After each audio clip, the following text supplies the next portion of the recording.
So we have a new video up for people who are supporters of the Thom Hartmann Program. Specifically, it's over at thomhartmann.com, talking about language, how we use language. Language matters tremendously.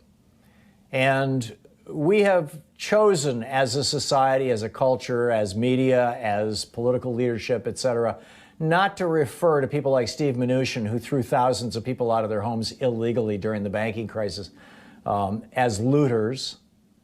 Not to refer to Rex Tillerson, whose oil company has ravaged much of the third world, literally destroying people's lives, killing people, poisoning people. We don't refer to them as looters.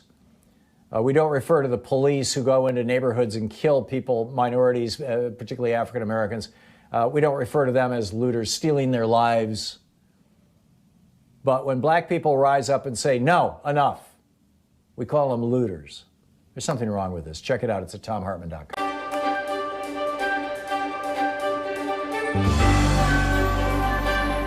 Our book today in the Thom Hartmann Book Club is The Hidden History of Guns and the Second Amendment by yours truly. This is from Chapter 1, The Unholy Alliance of Racism, Genocide, and Guns.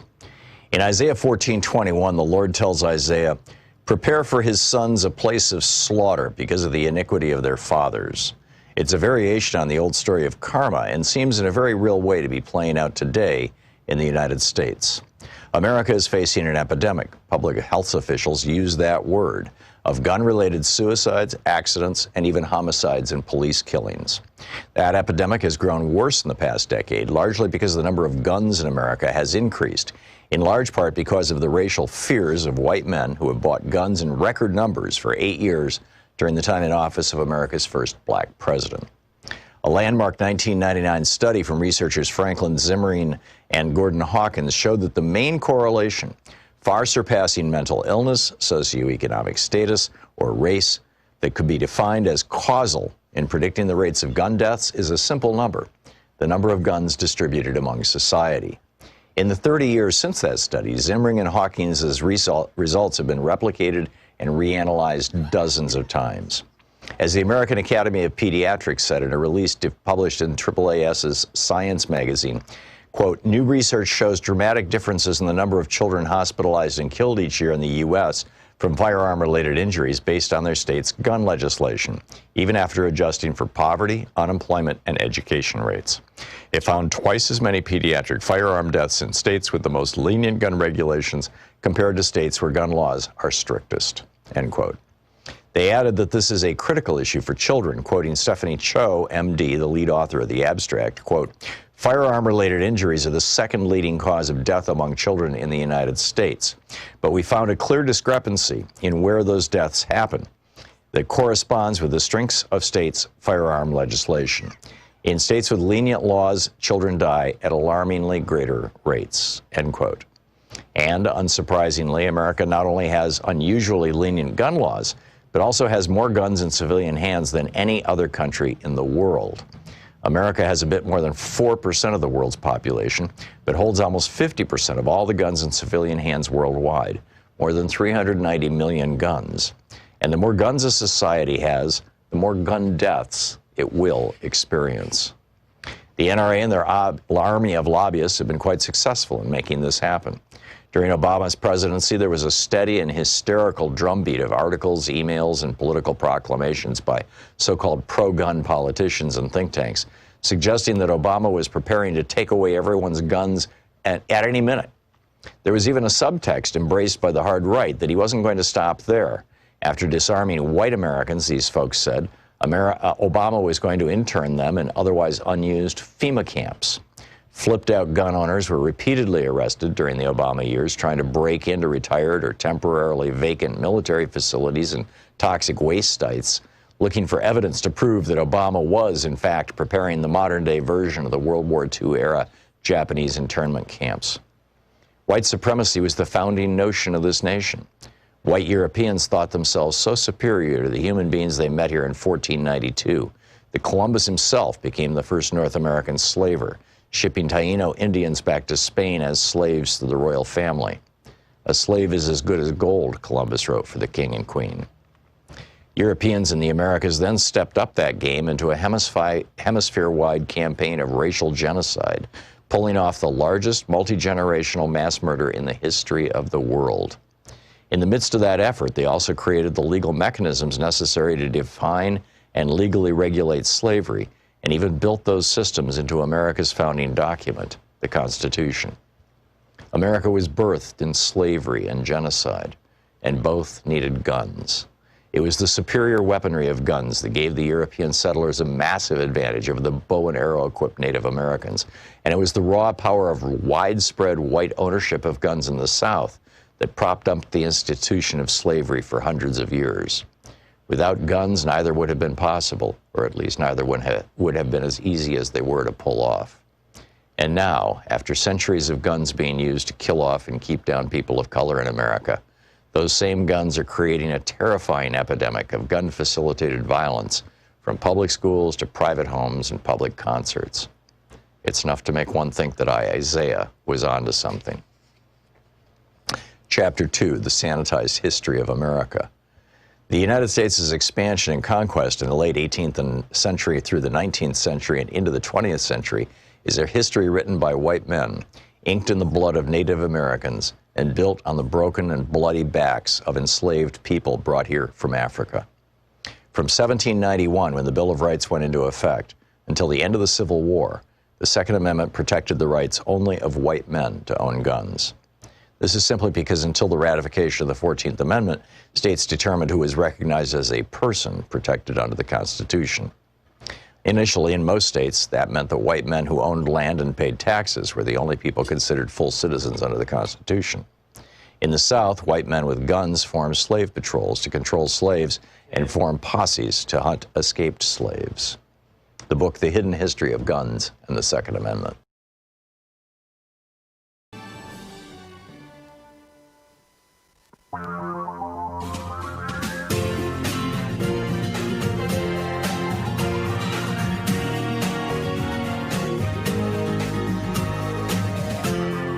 This is the Thom Hartmann Program. And happy Friday, TGIF, Shabbat Shalom, Juma Mubarak. I hope you are having a fine Friday and it's been a good week for you and that you have a wonderful weekend planned, even if it's just, sitting around reading a good book. I can recommend a few. But in any case, it's Anything Goes Friday. We have no guests, as we often do. I mean, not just on Fridays. But I've got a pile of news here for you. And if you want to talk about pretty much anything that's on your mind, be it who should be the vice presidential pick for Joe Biden, or is Donald Trump going to resign? I'm increasingly thinking so. I got another five, six, something like that, fundraisers from Donald Trump. Here's one from Laura Trump. Thomas, why haven't you used your 500% match? Right. I got one from FreedomWorks. This is, I don't think it's run by the Koch brothers anymore, but, they kind of kicked this thing off. It used to be the Tea Party. Yeah, this is to Barney Rubble. Barney, I'm furious. The fake news media, the lockdown left are doing everything they can to pressure governors into reinstating their economically devastating lockdown orders. We can't let that happen. And right now, FreedomWorks is preparing to launch another major campaign urging governors to keep America open. Right, these billionaires, they're so concerned about our health, or at least our economy. Oh, here's another one. This is, your plane ticket is the headline. This says, meet President Trump. Let's see who this is from. It's a little harder to get the, here it is. This is, is that weird? This is campaigns.rnchq.com. This is another group, right? The RNC headquarters. Is everything okay? President Trump asked if you were available to meet him at an upcoming event, but we haven't heard from you yet. Right. And then this one from Eric Trump. This is all since I got off the air yesterday. Fred, how do you want to be remembered? As a patriot who fought to keep America great, or as an un-American liberal who helped radical Democrats rip our nation apart? And then it's an invitation to join the Trump 100 Club, the 100 people in the entire United States who Donald Trump is regularly going to call up and ask for advice, and I can become one of those people if I just contribute $25 today. Honest to God. And here's another one I just got. This is the Trump Platinum Card. Did you see the president's email? He invited you to become an official 2020 Trump Platinum Club member. We're only reaching out to the president's top supporters to join this exclusive program. And in every file we've looked at, you were identified as the perfect match. Wow. You've been a dedicated supporter. No wonder the president handpicked you to be a Trump Platinum member, Fred. Remember, when you activate your membership, you'll even get your very own personalized membership card. This offer is only available to 11:59 p.m. tonight. Yeah. Somehow I doubt that. Oh, and here's a couple more. President Trump just signed an executive order expanding the White House Hispanic Prosperity Initiative, which will help every member of our country's proud Hispanic community prosper. Right. It'll promote pro-family and policies such as school choice, family engagement, civic education, right, they're going to teach us history. And then this one, this is nuts. I just got this from Donald J. Trump himself. Thomas Crooked Hillary is holding another fundraiser for Sleepy Joe Biden today. Last time this crooked duo held a fundraiser, they raked in over $2 million. Joe Biden might have liberal mega donors on his side, but I have something better. I have Thomas from Oregon on my team. Right. I'm telling you, they are squeezing every last penny out of the rubes. And this just tells me, it just tells me that Donald Trump is getting ready to bail on this thing. I might be wrong. I certainly have been wrong in the past. I warned that Donald Trump might become president on more than one occasion, and sort of predicted it. But mostly I thought Hillary Clinton was going to win. I was wrong. Well, she did win 3 million more votes than Donald Trump, just like Al Gore got 500,000 more votes than George W. Bush. But, when you got the Supreme Court and Republicans and all that kind of stuff. Anyhow, there's a bunch of news that has to do with the coronavirus. I want to get through that. And then there's a whole bunch of stuff that has to do with the Trump administration and, swampy stuff, California, new bank bill, an amazing thing going on in Canada. Oh, and this thing in Portland. In fact, I'm going to jump right to this, and then I'll go back to the coronavirus stuff, and then we'll pick up your phone calls. For Portland police to provide you with the name of an officer at a protest. This is the headline from today's Oregonian, our local newspaper here in the state that is owned by a company out of New York. Listen to this for a minute. This is the actual headline. Because this all goes back to the Portland police chief telling the cops that they could cover up their name badges with tape, with black electrical tape. And so all you can see is their badge number, right? For Portland police to provide the name of an officer at protests, you have to first give them the officer's name. Seriously. If you give them the badge number, they tell you that's confidential. So if you want to know the officer's name, you have to tell the police department. Here's the first paragraph of the article. In order for the Portland Police Bureau to tell you the names of its officers at protests, you'll have to first provide them with the names of the officers. And then they go, the police officials maintain that these personnel numbers are confidential. Alan Kessler, a Portland attorney, calls the move the dirtiest trick I've ever seen. And sure enough, state law does provide a public records exemption for employee ID numbers, so you can't sue using, public records stuff. Meanwhile, in Alabama, the president of their Senate, the president pro tem of their Senate, Del Marsh, he's an Alabama Republican, he says, quite honestly, I want to see more people get the coronavirus because we start reaching an immunity. The more people have it and get through it. He says those people who are susceptible to the disease, especially more serious pre-existing conditions, elderly population, those folks, well, we have to do all we can to protect them. But I'm not concerned. Right. He's talking about herd immunity.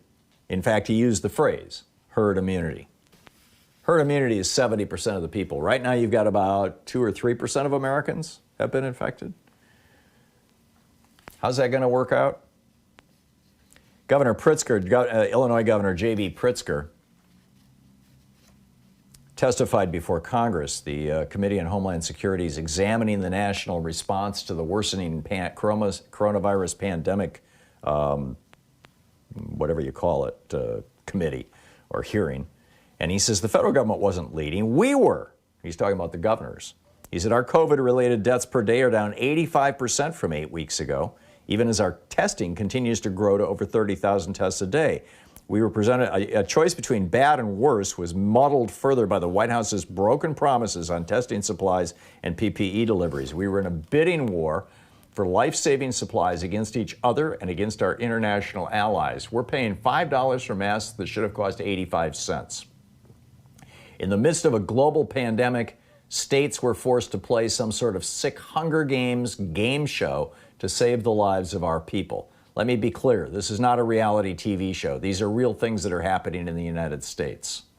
It's the federal government's job to make sure that a nurse being properly equipped in Peoria, Illinois, doesn't come at the cost of a doctor being ready for work in San Antonio, Texas, with no national plan to acquire PPE or testing supplies. We need a national masking mandate. Thousands and thousands of lives have been lost, tens of thousands across the nation, as the result of the inaction taken by the Trump administration, says Governor J.B. Pritzker.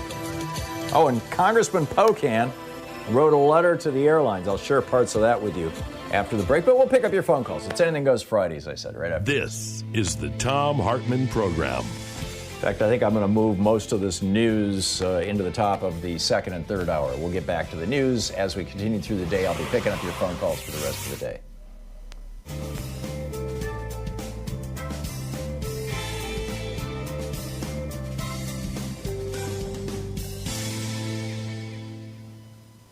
And welcome back. Buck in San Clemente, California. Hey, Buck, what's up? Hey, Tom. Happy Friday. Thank you. Now, say our prayers are answered and Trump loses the election, and he has like 75 days or so until January 20th. So he says to Mike Pence, "Hey, Mike, I know you had some stuff you wanted to do. I'm going to let you be president for the next 75 days. All you got to do is pardon me." So is that a scenario?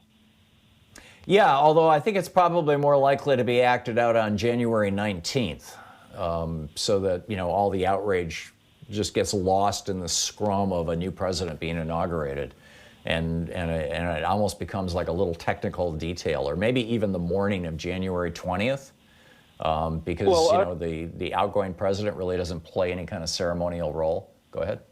I don't think Pence would agree to that. I mean, he would want to do something, and this way he would be able to sign a few executive orders here and there.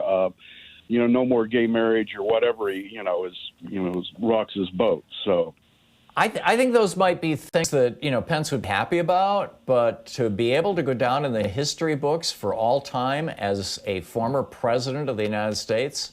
And Pence, his pension will double, his Secret Service protection will expand, his ability to sell his services, whether as a lobbyist or as an author or whatever he may want to be when he grows up, will explode if he can say that, yeah, for 1 hour on January 20th, I was president of the United States.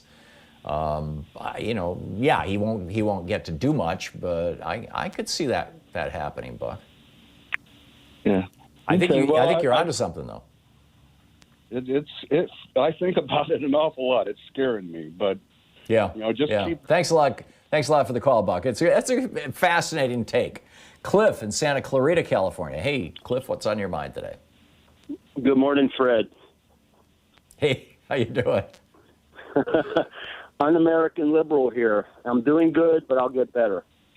Good. All right. Got a quick scenario for you. Let's say they cheat and Trump gets elected, but the Democrats keep the House and take the Senate. Right. Does that neuter him, or is that what do you think? It depends on what level of brutal hardball Democrats are willing to play. Right. But I would say, broadly speaking, yeah, it probably does, and it probably means that he will be impeached and he will be removed from office. Okay. I think that, in fact, I think that that's pretty predictable.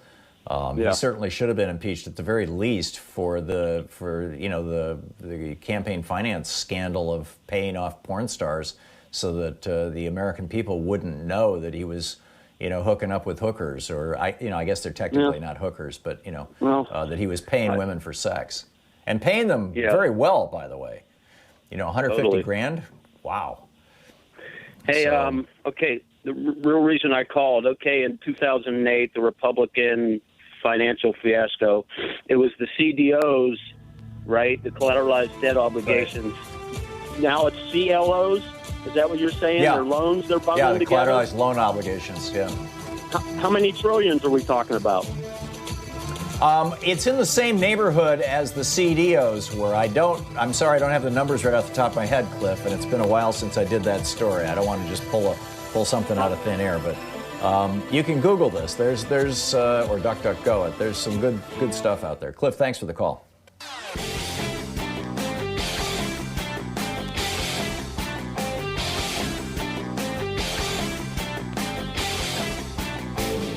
Our 1 hour free podcast recaps our show, and it's available wherever fine podcasts are found. And we have the full 3 hour podcast available over at thomhartmann.com if you want to really support our program. So we just had during the break, somebody called in and said, well, what if Trump was to resign? He initially suggested, a couple of months before the inauguration, which would be before the election. Well, let's say it's after the election, but before the inauguration. How does that play out, and what might Pence do? And I was saying, I think if I'm Donald Trump, trying to understand the way Trump works or thinks can be a fool's errand. But, that said, Donald Trump thinks, entirely transactionally, this will produce that. And if his goal is to get a federal pardon out of Mike Pence, and Joe Biden is going to be the next president, then he may, like 1 hour before Biden gets sworn in, resign the presidency and make Mike Pence president. Or maybe it would have to be like a day before, because they'd have to swear Mike Pence in. You'd have to have John Roberts out there do it. But basically, and the caller said, well, Pence is going to want to have more than just 1 day. He's going to want to have enough time to, like outlaw women's rights and things. And I was like, but, if he becomes president, even for a day, then he goes down in history as a former president of the United States. His pension goes through the roof. He gets a presidential library. His retirement perks are huge. He can sell his autobiographies and his lobbying for a fortune. I don't know. Interesting stuff. Richard in, is it Pacoima, California? Pacoima is Indian for running waters. Good morning, Mr. Flintstone. I'm loving it. Last time I called. How are you, Richard? Yeah, last time I called, I created a new word, matriot. You weren't going for it, so I'm the only matriot in the world presently. But here's my new creation for Washington. Given that as a male, and a very adult male, I don't really know anything about females, I say the Supreme Court, males should handle male issues and females should deal with female reproductive rights. Everybody else doesn't get to vote, just the females. Yeah, it's a variation. I've said for years that if we're going to have any sort of a national referendum on abortion, only women should be allowed to vote on it, because we're talking about women's bodies. And so you're extending that logic. Yeah, you're extending that logic to the Supreme Court, saying only the two women on the court should be allowed to vote. And that's fine with me. It makes sense. It makes sense. Richard, thanks for the call. Karen in Pine Mountain, California. Hey, Karen, what's up? Boy, a lot of California calls. Hey, Tom. Hi, I appreciate you taking my call. So this has been bugging me, and I haven't heard it spoken about on the show. Considering Trump's utter failure with this coronavirus, I mean, we're looking at least in my mind, reckless endangerment, dereliction of duty, criminal neglect. The media doesn't phrase it like that. I mean, does he have some sort of immunity that protects him from this failure? I mean, considering he's outright lying to people and risking their health? Yeah, and it's called tradition. The immunity that he has essentially is that the media is still trying to honor the office of president of the presidency, even as Trump, profanes it, if I'm using that word properly, craps on it. That's what I think is going on. Is why the press has been so reluctant to say he lied. They say he told another falsehood or he misled people. No, he's a liar. He's a pathological liar. He's a chronic liar. He literally every day that goes by, he lies, half a dozen or a dozen times. He delights in lying, among other things. But the press is afraid to call this out because they don't want to seem like they're not being respectful of the presidency. In my opinion. Well, but he's disgraced the office of the presidency. I mean, this is in the realm of life and death now. It's not just talking about porn stars or hiding his tax returns. How much worse can it get before they actually couch it, in life or death terms? It can get a lot worse. I mean, look at Viktor Orban in Hungary. Or for that matter, just plug into a search engine Viktor Orban's name and my name, and you'll see an article where I detailed in great detail exactly how Orban in 10 years turned Hungary from a highly functioning European democracy into, one of the world's most corrupt autocracies. So, it's entirely possible. Karen, thanks for the call. Dominic in Argyle, New York. Got a minute and a half to the break. Dominic, what's up? Oh, John, thanks for taking my call. We spoke many times. It's something that I'm trying to drive forward. Looking at how polarized this country is right now, I'm real concerned that both camps, the Democrats and the Republicans, a huge faction of them have gone to the extremes. And that nobody is on either side is really calling out their own party. And okay, so I get the Republican examples. extremes. You know, they're cozying up with Nazis. I get that. What is the Democratic extreme?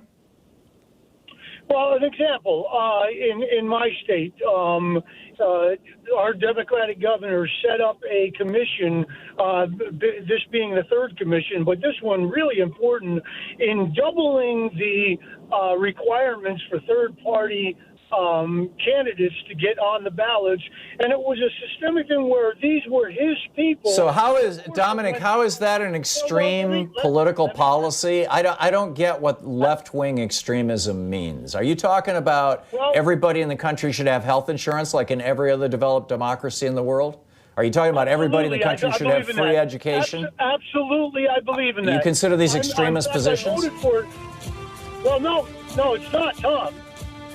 Oh, so you're talking about purely partisan stuff that's going on in New York that you're unhappy about. Purely partisan stuff without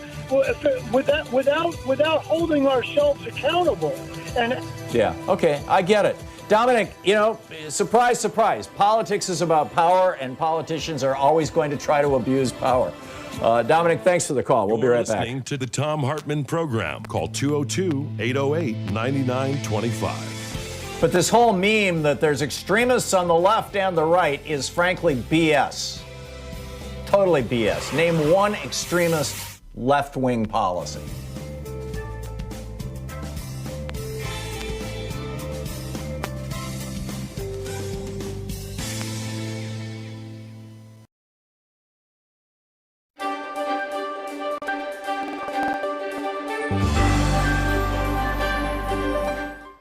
Today we're reading The Shadow President, The Truth About Mike Pence by Michael D'Antonio. This is from the first chapter. For decades, Pence had presented himself as a humble servant who could be entrusted with power because he was at heart a mild-mannered Midwesterner. Friends and foes alike said his major character trait was extreme niceness. When given the opportunity, Pence described himself as a true Hoosier, son of Indiana, who was a Christian, a conservative, and a Republican in that order. This is how he had introduced himself to the country at the Republican National Convention 6 months earlier. The list contrasted with the usual pledge politicians make to put country first. This is what President Obama did after the 2016 election when he said, "We are not Democrats first, we are not Republicans first, we are Americans first." The vice president's self-declared identity revealed both his priorities and the source of his power. For 30 years, he had helped lead the Republican Party into a closer alliance with preachers who were turning evangelical Christianity from a religion into a political crusade that engaged in a culture war with non-believers. The aim of many was to destroy abortion rights, roll back the equality gained by gay citizens, and prepare the nation for the second coming of Christ. Pence and others used martial metaphors and considered themselves warriors of the Christian right, both besieged and called upon to fight. Quote, "Those who would have us ignore the battle being fought over life, marriage, and religious liberty have forgotten the lessons of history," said Pence in 2010. "America's darkest moments have come when economic arguments trumped moral principles." Pence's allies in his war included hugely wealthy donors who, despite their vast wealth accumulated at a time of historic inequality, also posed as victims. As libertarians in the mold of Ayn Rand's cardboard characters, they felt inhibited in the pursuit of even greater riches by a government that imposed foolish regulations and would redistribute their wealth to the supposedly indolent poor. Starting with this perspective, they denied the science behind environmental protection, demanded tax cuts for themselves, and insisted on massive reductions in programs serving anyone who wasn't rich. The victimhood claimed by both the libertarians and the Christian right permitted the construction of an alternative reality that denied their own power and masked their ambition to make politics and culture conform to an ideology that included white Christian supremacy and predatory capitalism. It also denied the progress they had made in their construction of their own political might. With his oath of office, Vice President Pence became both the free marketer's hero and the most successful Christian supremacist in American history. Most of Pence's life had been preparation for this moment, and possibly one more. His lifelong goal, set when he was a boy, was the Oval Office itself. Remarkably, he had reached this point by tying his fate to Donald J. Trump, a man whose immorality in the form of lying, cheating, and deceiving in every aspect of his life, from his marriage to his businesses, had made him a living exemplar of everything that Christianity and conservatism abhorred. However, this record also suggested that Pence was more likely to assume the highest office in the land than most vice presidents who had come before. To put it bluntly, Trump was vulnerable to impeachment. If this occurred, Pence would see the hand of God at work in his elevation to the presidency. In the meantime, he would wait and watch. On Inauguration Day, with Pence looking on, a slightly stooped Donald Trump stepped forward when it was his turn to face the Chief Justice of the United States Supreme Court, John Roberts. Beside Trump stood his wife, Melania, the former fashion model, who held two Bibles, Lincoln's and Trump's own. At the stroke of noon, the president-elect raised his right hand and placed his left on the Bibles. As he did this, Trump's family members and hundreds of political and government figures strained to see the moment. Trump and Pence were a study in contrast. At age 58, Pence appeared trim, perhaps even athletic, and could have passed for a man 10 years younger. His jacket was neatly buttoned, his hands were clasped at his waist, and his smooth face was set in a half smile. Mere feet away, in sum, he resembled a small-town pastor, or maybe even a funeral director. Mere feet away, a stern-faced 70-year-old Trump stood with his coat hanging open like a caftan to reveal a long red necktie. Despite much cosmetic intervention, he looked old and tired. At the conclusion of the presidential oath, which had been voiced by 44 presidents before him, Trump said the words, "So help me God," and accepted the congratulations of those closest to him with a thin-lipped, toothless grin. He then delivered a 15-minute speech replete with distortions and falsehoods that were his trademark.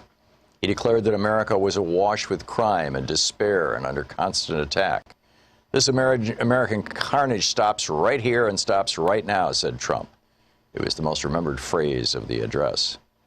That was some weird S-word, former President George W. Bush was heard to remark as he left the inaugural stand.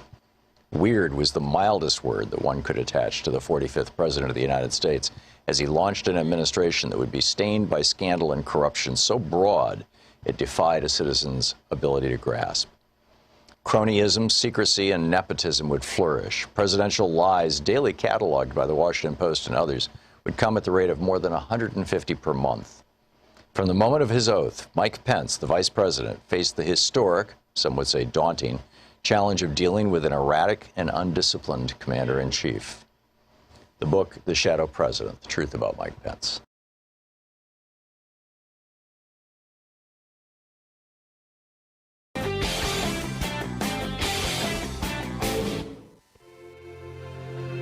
Coming up on the Science Revolution, I'm asking, will the new definitions of first world and third world be those countries that have the virus under control and those countries that don't? Connor Gibson with Greenpeace USA is here about 3 states making protesting fossil fuel pipelines a felony. Is protesting becoming illegal now?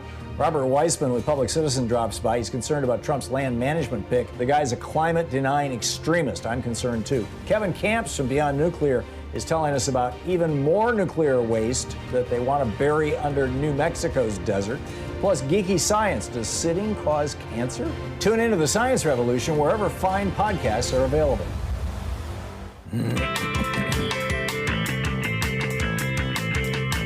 Wow, this is like in the last 3 hours, I've gotten 3 fundraisers. It's been 6 or 7 since I got off the air yesterday, and I just got another one during the break.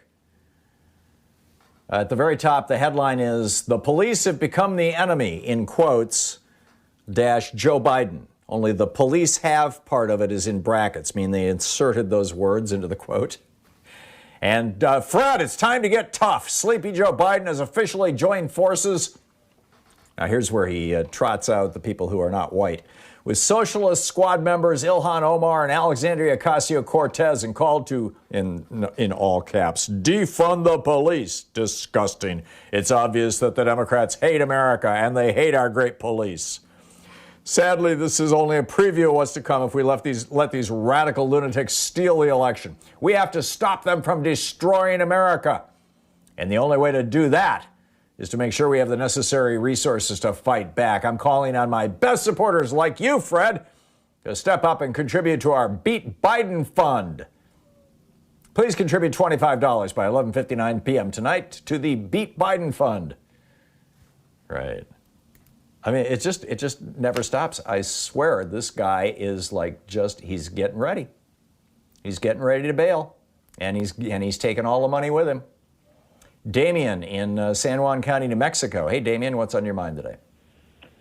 Hey, Tom. I'm just calling in to possibly give the perspective of young people here in New Mexico at the very least. Just to say that, we're very unhappy with the Democratic Party, how it's being ran, and I'm hearing talks from my constituents that after this election, it's time to bail. Your constituents, are you an elected official, Damien? I am a party leader, yes. I am the vice chair for my congressional district, so if I go up any higher, I am a superdelegate. Yeah. So what can be done about this? I'm assuming you have a suggestion for how to fix this? Right. So essentially, the party needs to become less authoritarian / establishment and start pushing for inclusivity and not unity.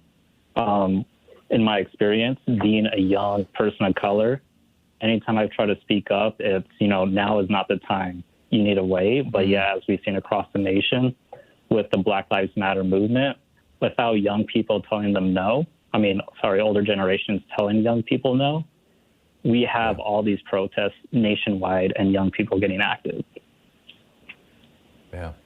Well, I wish you the very best in reform.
Oh, yeah. But, if you're talking about the burden of taxes, I don't see taxes as a burden. I see taxes as the price of admission to a civil society. And people who use up more of that society, or people whose actions are actually harming that society by accumulating, morbidly vast fortunes, need to be paying a larger proportion of this. Teddy Roosevelt was actually one of the most outspoken advocates of this, back in 1901 to 1909. You can check that all out. I mean, he pushed the whole estate tax as a way of equalizing that. Dennis, thank you for the call. It's 45 minutes past. I was half expecting a debate on that. Thank you. Although the debate would have been fine. Conservatives, give me a call. I'll take you on. We'll be right back. You're listening to Thom Hartmann. Visit ThomHartmann.com for audio and video archives. Yes, we're in the midst of a pandemic and we have a crazed man in the White House, but, we can still be nice to each other and conduct a decent life.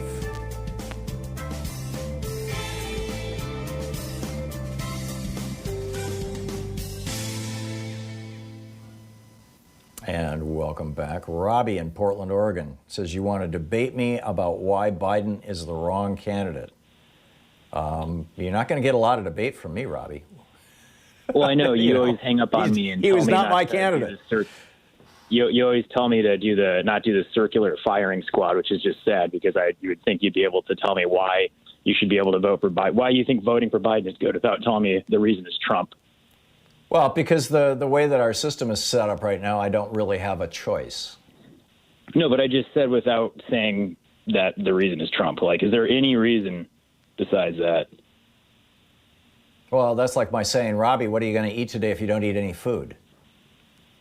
Well, this is why we need to pay attention to history, Tom. Back in 1968, we were fed the Democratic Party, rigged an election from the progressive, with all the anti-war supporters wanted to stop. In 1988, I don't know what you're talking Jackson? about in 68. What are you talking about? I was there. Wait, what was that? What are you talking about in 1968? I remember that year very well. I was paying attention. Right, and then why was there? Okay, so McGovern was the anti-war candidate, right? That was 72. No, 68. George McGovern. 68 was Hubert Humphrey. Okay, Hubert Humphrey, right? Okay. So he was the vice president of the United States. No. Hang on. The Democratic Party leaders chose the moderate Hubert Humphrey, who was Lyndon B. Johnson's vice president, when McGovern was running. That's what caused the DNC riots. Do you remember that when MC5 played there in Chicago? Yeah, but that didn't. Yes, there were challenges to Hubert Humphrey by the anti-war faction, and McGovern was one of the leaders of that. But that's not what caused the riot. What caused the riot was the police attacked people. That was a police riot. That was the Chicago Police Department. Because there was huge discourse in the DNC for literally going against what the people wanted, just like they did in 2016, like they did in 1988 with Jesse Jackson. And so what we're watching is this we're watching this two-party system literally always shunt the progressives. So I think it's actually doing damage by enabling the Democratic Party, which rigged an election. I gave you all the proof. You don't like to talk about it. The 44 thumb drives, 10% worth of the primary vote in Texas that was not counted.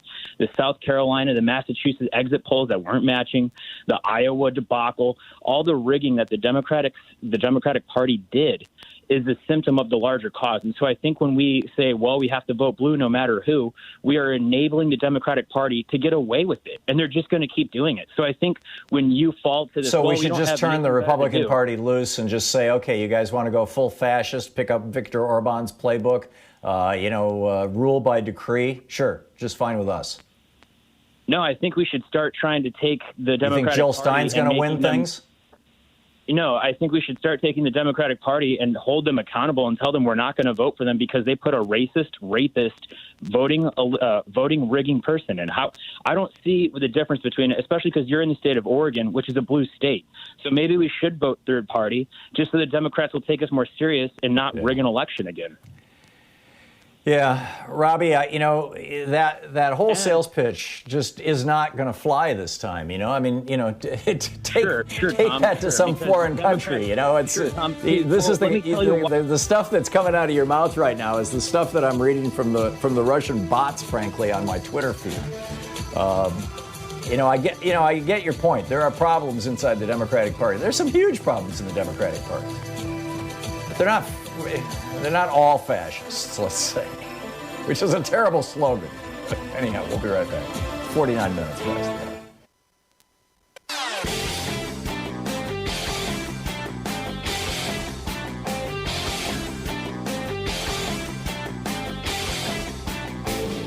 Hey, we're putting together a series of American history books. It started with the hidden history of guns and the Second Amendment. Then we had the hidden history of the Supreme Court, the betrayal of America. Then the hidden history of the Republican war on voting. Coming out soon is the hidden history of monopolies, how big business destroyed the American dream. And then next spring, it's going to be the hidden history of oligarchy and tyranny. So for our Thom Hartmann Insider videotape that is over, or videotape, YouTube, whatever you want to call it, private video that's available over at thomhartmann.com. I'm talking this week about Donald Trump just completely giving in to Erdogan of Turkey, the president of Turkey, the dictator of Turkey now, and this theory that Jared Kushner okayed the killing, at least the capture, perhaps the killing of Jamal Khashoggi, and to Mohammed bin Salman, and that Erdogan has the tape of it. And that when he called up Donald Trump a couple weeks ago and said, I want you to pull out of Syria and give me those Kurds so I can kill them and take that land, that he did it because Erdogan threatened him. And then Erdogan comes to the United States, a week or two later and gets a whole state dinner thing. Check it all out. It's over at thomhartmann.com. I think you'll find it fascinating.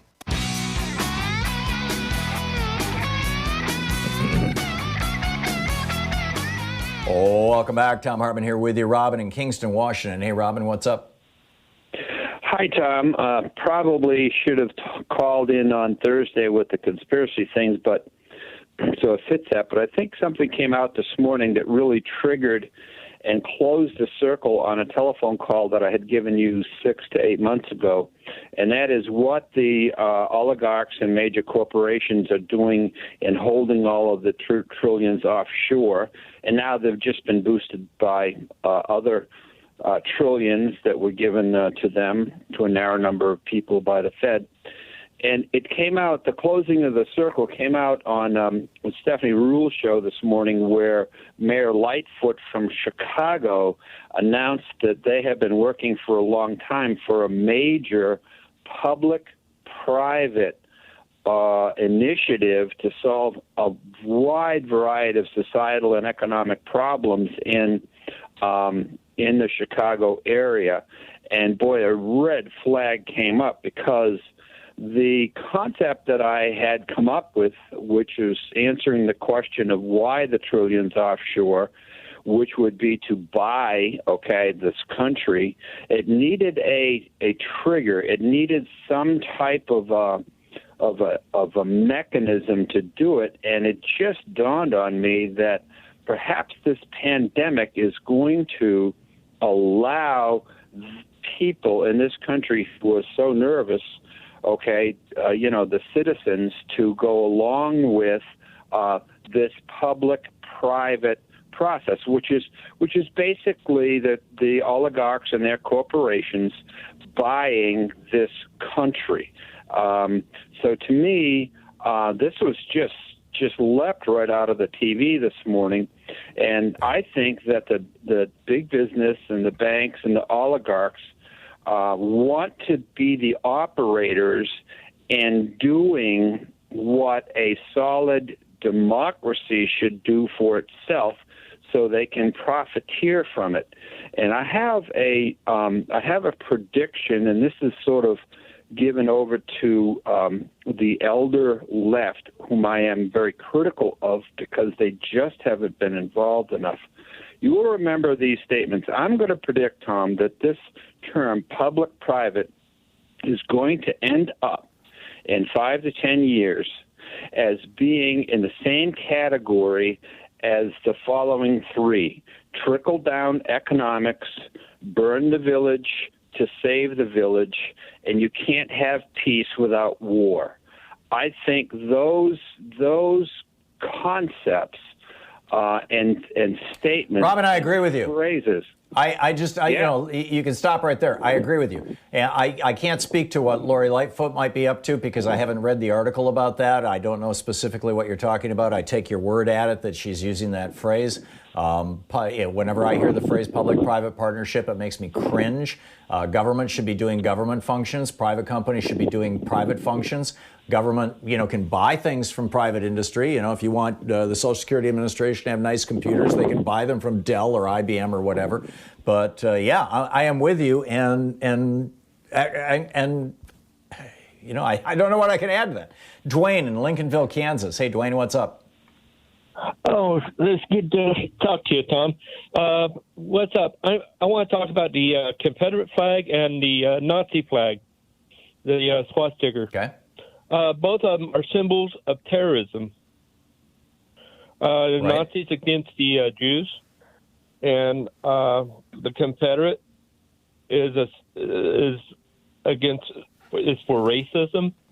That's why black people in the South don't fly Confederate flags. I mean, this is yes. I don't think black people anywhere will fly a Confederate flag. Right, I agree. But I mean, my point was that it's most you see them most commonly in the South. I mean, there are stores themed around Confederate memorabilia in the South. But and by the way, these General Milley came out and said this yesterday. The chairman of the Joint Chiefs of Staff, the guy who walked through that park with Trump decked out in his military fatigues, and then later apologized for it. He said we should not be naming military bases after men who were traitors, and they were traitors. I mean, the Confederacy was treason. I mean, literally treason. And we've got statues to traitorous and treasonous generals all over the country. They're really not statues to the war or to the South or to Southern culture. They're statues to white supremacy. They're statues to racism. Pure, simple, period, full stop. They're just there by way of saying to black people that the white people are still here and are still in charge. Oh, okay. One thing we should change from the way we talk about white supremacy. We should not call it white supremacy anymore. We should call it white terrorism. Yeah, well, there certainly is a lot of white terrorism out there. I mean, that's what the oldest domestic terrorist organization in the United States is the Ku Klux Klan. So yeah, I have no problem with calling terrorism terrorism. We'll be back. It's Anything Goes Friday. What's on your mind? And I think we're getting closer to Biden picking a VP. Who would you like to see? You're listening to Thom Hartmann. There's a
So we have a new video up for people who are supporters of the Thom Hartmann Program. Specifically, it's over at thomhartmann.com, talking about language, how we use language. Language matters tremendously.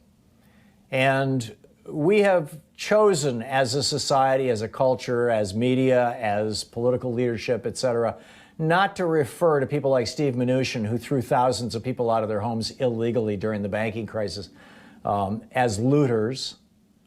not to refer to Rex Tillerson, whose oil company has ravaged much of the third world, literally destroying people's lives, killing people, poisoning people. We don't refer to them as looters. We don't refer to the police who go into neighborhoods and kill people, minorities, particularly African Americans. We don't refer to them as looters, stealing their lives. But when black people rise up and say, no, enough, we call them looters. There's something wrong with this. Check it out. It's at ThomHartmann.com.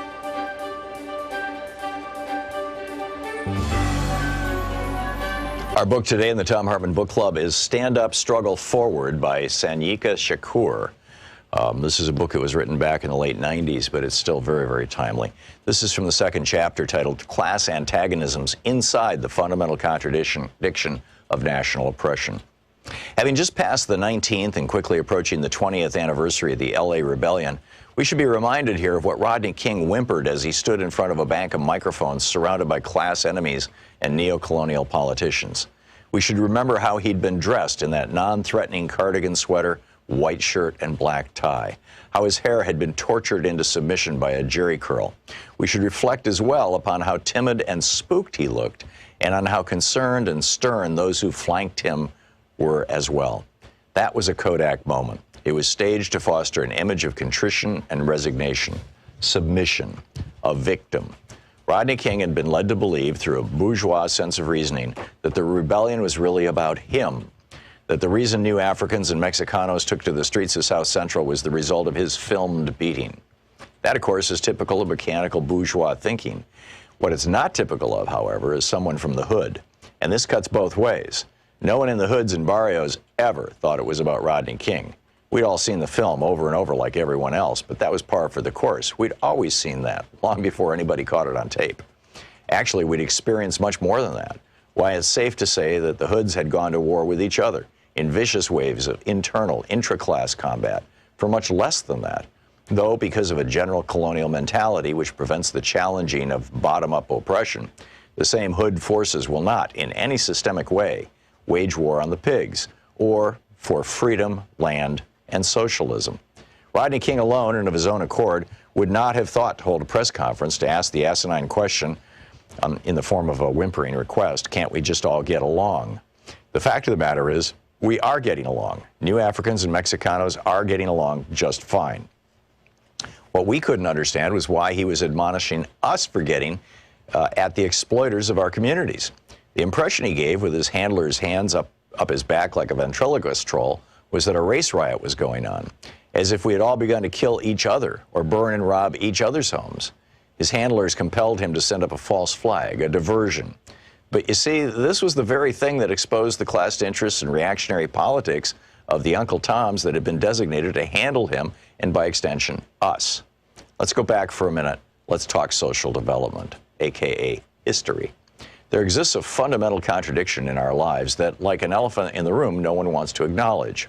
As a consequence of the war waged upon various African nations by European powers, those of us captured and kidnapped were taken out of our own self-determining social developments and violently forced into Euro-American history. This is not simply a clever play on words. This is a reality.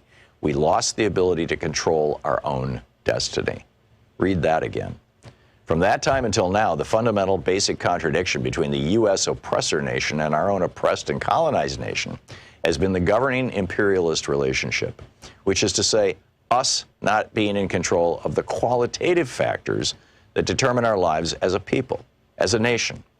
Our tradition of struggle against this fundamental contradiction has taken many forms, some hidden or obscured, some open and hostile. But all of these have been open to resolve the fundamental contradiction and to regain our independence. While there have been some bona fide struggles to resolve the contradiction, there have also been reactionary neocolonial struggles waged by internal enemies loyal to the oppressor nation and culture that have tried time and time again to subvert and control our destiny for the benefit of the capitalists. They've come among us, always imposed from above, stirring up emotions and giving lip service to progress, equality, justice, and prosperity. These always within the colonial confines of the oppressor's arrangements, and none collectively ever materialize, because without a resolution of the fundamental contradiction, that is, the freeing of our productive forces from U.S. imperialism and the governing of our own affairs, will remain a minority within the American system as opposed to a majority in our own, and subjected to the established bourgeois social contract, i.e. colonialism, neo and post.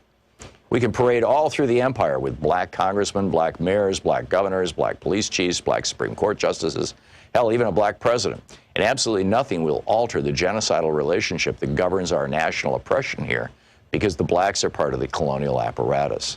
They have made a strategic alliance with the capitalist imperialists to act as go-betweens in our oppression and exploitation. This is a conscious class stand. The black petty bourgeois is not innocently confused, like, say, Mrs. Jackson across the street is, about our national oppression, about the existence and subjugation of New Africa. They are well-read, have traveled in our experience. They've just chosen sides against us and in favor of our historical enemies.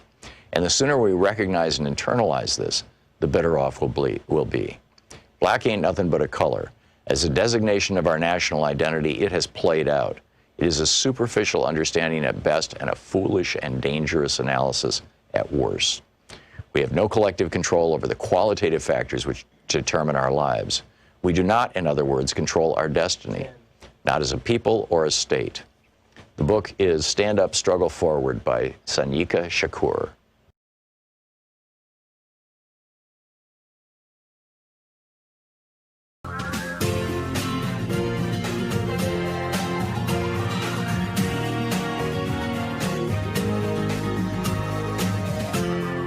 This is the Thom Hartmann Program.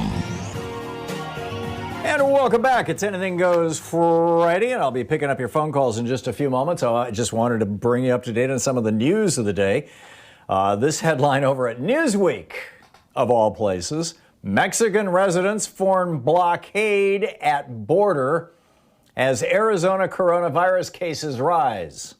Yes, seriously. Citizens of Mexico are using cars and buses to block the road from Arizona into Mexico to stop Americans from coming into Mexico. They're building a wall. You would think, which causes you to wonder, if Americans on the southern border were really all that concerned about Mexicans coming into the United States, why didn't they do the same thing? Here's the story. This is by Chantal da Silva in Newsweek. Residents of Sonoita, a Mexican border town facing Lukeville, Arizona, formed a blockade at the border over the weekend in a bid to block Americans from entering the country amid a rise in that U.S. state's coronavirus cases. On Saturday, Sonoita residents used their cars to form a blockade on the main road into the border town, which is also the fastest route to get to the seaside resort of Puerto Penasco. The protesters said that they would be forming another blockade on Monday. Apparently this story is from the 6th. It's from last week, or earlier this week, 4 days ago. So here you go. Meanwhile, Governor Ron DeSantis, this is serious stuff, right? We're talking about reopening our schools, which means exposing kids to the coronavirus, exposing teachers and staff and janitors and administrators and everybody else to coronavirus. But also, kids come home. And we have not done a great deal of research on this. We do know that kids are less likely to develop symptoms, and when they do develop symptoms, those symptoms are less likely to be really severe or lead to death, although a small percentage of children actually do get very, very sick from the coronavirus. But what we don't know is how effective they are at spreading the disease around. And I'm guessing probably opening the schools will be a great way to find out if you're into that, like, hey, let's just kill thousands of grandmas and grandpas and moms and dads. Millions, maybe. And the state of Florida right now has 232,000 confirmed cases of coronavirus. Let that sink in for a minute. Almost 250,000 Floridians have an active case of coronavirus right now. They added 9,000 of them yesterday, 8,935. And their governor, who always looks to me like he's wearing 5 padded bulletproof vests. I don't, he's just, there's something weird about Ron DeSantis, and I can't put my finger on it. But he comes out and he says, if you can do Home Depot, if you can do Walmart, if you can do those things, you can absolutely do the schools. Really? When was the last time you went to Home Depot and sat in a 20 by 20 enclosed area with 25 other people who were talking loudly and running around and touching each other and stuff? I don't recall that at Home Depot at all. Now, I haven't been in a Walmart in probably 40 years, but I just, maybe 30, but I have been in a Home Depot in the last year, and I just don't recall anything that resembles being jam-packed into a room with a whole bunch of people. In fact, the one time that we have actually shopped at Home Depot since the great pandemic, we got curbside delivery. I mean, what does Ron DeSantis know that I don't? Or is it that you and I and everybody else know something Ron DeSantis doesn't, which is that Walmart isn't a school, you idiot, right? I mean, what else? It's like schools and Walmart, schools and Home Depot, they're different things. You have a different risk of infection there. Zeke Emanuel, Rahm's brother, who's a doc, he's a bioethicist at the Department of Medical Ethics and Health Policy at the University of Pennsylvania Medical School. And a fairly common guy on TV as an expert on all this stuff. He says 250,000 Americans could die of COVID by the end of the year. My prediction is we're going to see 250,000 dead Americans by the election. But, which is like 2 months before the end of the year. But, like I said, I've been wrong before, I might be wrong again. But the thing that really concerns me, and has to be really concerning teachers and parents and everybody else, is what we don't know. Remember Don Rumsfeld, the defense secretary under George W. Bush, talking about, we know the known unknowns. It's the unknown unknowns that are troubling. I'm paraphrasing, of course. But he was onto something. In other words, it's not the things that you know might get you that often get you. It's the things that hadn't occurred to you. And they sneak up on you and clobber you. There's a lot we don't know about this virus. It has literally only existed in the human pool for 7-8 months at the most. And here in the United States for 4 months in any consequential way? So we have no idea what the long-term consequences of this are.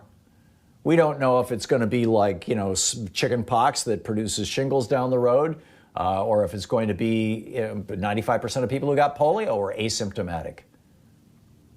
We just don't know. We don't know if it's going to pop up later. We don't know if it's going to have a long latency period like HIV. We don't, the whole thing about immunity is very troubling. Increasingly, it is looking like the cytokines, the components of the immune system which are activated in response to the coronavirus specifically, fade away in a few months. But again, we've only had it for a few months, so we really don't know.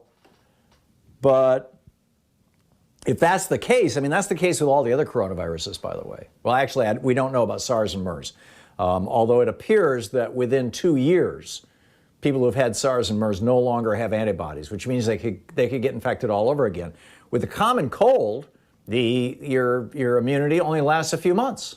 And then you can get the same cold all over again. That's why it's called the common cold. That's a coronavirus. Over at the Wall Street Journal, the headline, an article by Samathi Reddy. 3 months in, these patients are still ravaged by COVID's fallout. Chelsea Alanera, a 37-year-old in Kaiser, Oregon, is going on more than 100 days of being sick with a racing heartbeat, chest pains, and numbness. Emily Jensen, a 34-year-old surfer and runner in Minneapolis, says she now needs an inhaler just to walk up the stairs. And Annie Harris, a 22-year-old recent college graduate, is struggling with extreme fatigue and headaches in Greenwich, Connecticut. All 3 women tested positive for COVID-19 roughly 3 months ago, yet they are still experiencing symptoms or after effects of the disease. And, you know, the Wall Street Journal, this is like a 10, 12-page article. They did this deep dive. One of the culprits apparently is a neurological condition that may affect up to 15% of all COVID-19 patients. It also may trigger chronic fatigue syndrome, or it may cause your immune system to go haywire. They're talking about research done at Mount Sinai Health System in New York City. They're monitoring 1,000 COVID-19 patients who all initially presented with mild symptoms, but their symptoms have lasted an average of 50 to 70 days. The big thing that they're looking at is something called dysautonomia. I'm sure I'm mispronouncing that. When the autonomic nervous system is out of balance, it controls, the autonomic nervous system controls temperature, blood pressure, heartbeat rate. And so when it gets out of balance, your heart races, you get extreme fatigue, you get shortness of breath. Dr. Paterino estimates dysautonomia may affect as many as 5 to 15% of all COVID-19 patients. He surveyed 600 people who have this. Median age, 42 years old. And the vast majority have symptoms lingering at least 4 weeks long. This is the Thom Hartmann Program. Symptoms may include mental fog, exercise intolerance, and fatigue for at least 6 months.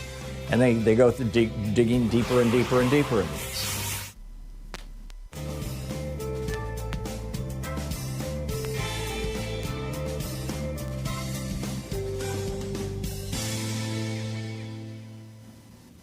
But all that said, Ron DeSantis says, it's fine, we can reopen our schools, no problem. Right. Michael in Los Angeles. Hey, Michael, what's up? Hey, Tom, how you doing? For taking my call. Just real quick, I just wanted to ask, when you hear terms like law and order, I know the word law and order, the phrase law and order has been kind of hijacked by the right to kind of, mean things along the lines of we got to, in a raceful way, kind of keep, people of color in order and things like that. Crack down on black people, basically, is what it meant when Nixon used it. Right, exactly, and it was a Nixonian term. And hippies back then, yeah. Right, exactly. But but how can we? I wanted to know your opinion or your advice or whatever. How can we on the left actually embrace law and order, embrace the term law and order without sounding like right-wing hacks? Because we had a really violent weekend this last weekend in the United States in a lot of major cities. A lot of people got killed. A lot of them were people of color. A few of them were children. And you hear... Yeah, this is happening on a regular basis, Michael, and has for forever, basically, where you have systemic poverty and systemic racism, you're going to have systemic crime. And it's a feature, not a bug of the system, frankly, in my opinion. But the simple fact of the matter is that far more people are dying of COVID than are dying, in the streets of our big cities, number one. And number two, if you're looking for, if you want to language this, the word that you should use instead of the phrase law and order is justice. Because frankly, without justice, you don't have law and you don't have order. You have, law and order is, code for repressive police state. Justice is a whole different thing. Justice is a concept that at, this country and other democracies around the world, at the very least, give strong lip service to. Law and order is George Wallace. Law and order is Banana Republic. Law and order is Erdogan's Turkey. So, Ed in Belfair, Washington. Hey, Ed, what's up? Good morning, Tom. Thanks for taking my call. First of all, I'd like to say Elizabeth Warren would be my first pick. I've taken several surveys on my emails, but anyway. The biggest thing you were just talking about COVID-19 with these children and other people, what it's affecting and what it's attacking in their system.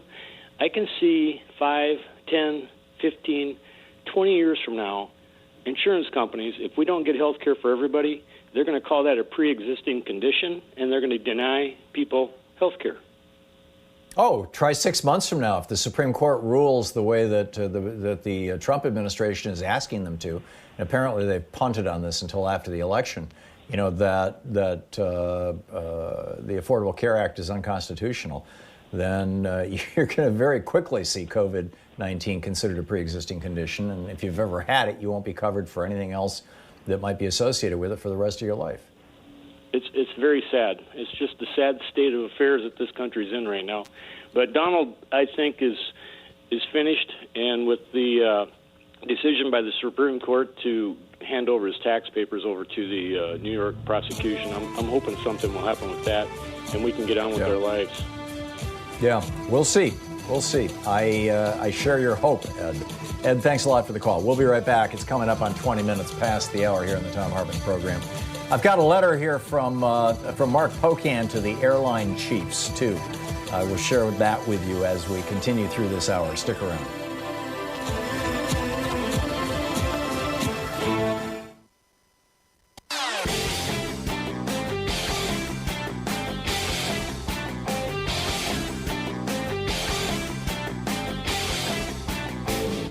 Our 1 hour free podcast recaps our show, and it's available wherever fine podcasts are found. And we have the full 3 hour podcast available over at thomhartmann.com if you want to really support our program. So back in 2018, Bayer, the German pharmaceutical company, bought Monsanto, the American chemical and pesticide company, and, God only knows what else, seeds and whatnot. Anyhow, Bayer bought them for $63 billion. Bayer just very recently set aside $10 billion to cover the cost of consumers, people in their homes, who bought Roundup and got non-Hodgkin's lymphoma, cancer, from Roundup, this product that Monsanto makes that Bayer now is responsible for. $10 billion. The kicker is that the home use of Roundup only represents about 10% of Monsanto's sales of this product, glyphosate. It's amazing. There's a whole video about this for the people who support our program over at thomhartmann.com. You can check it out over there.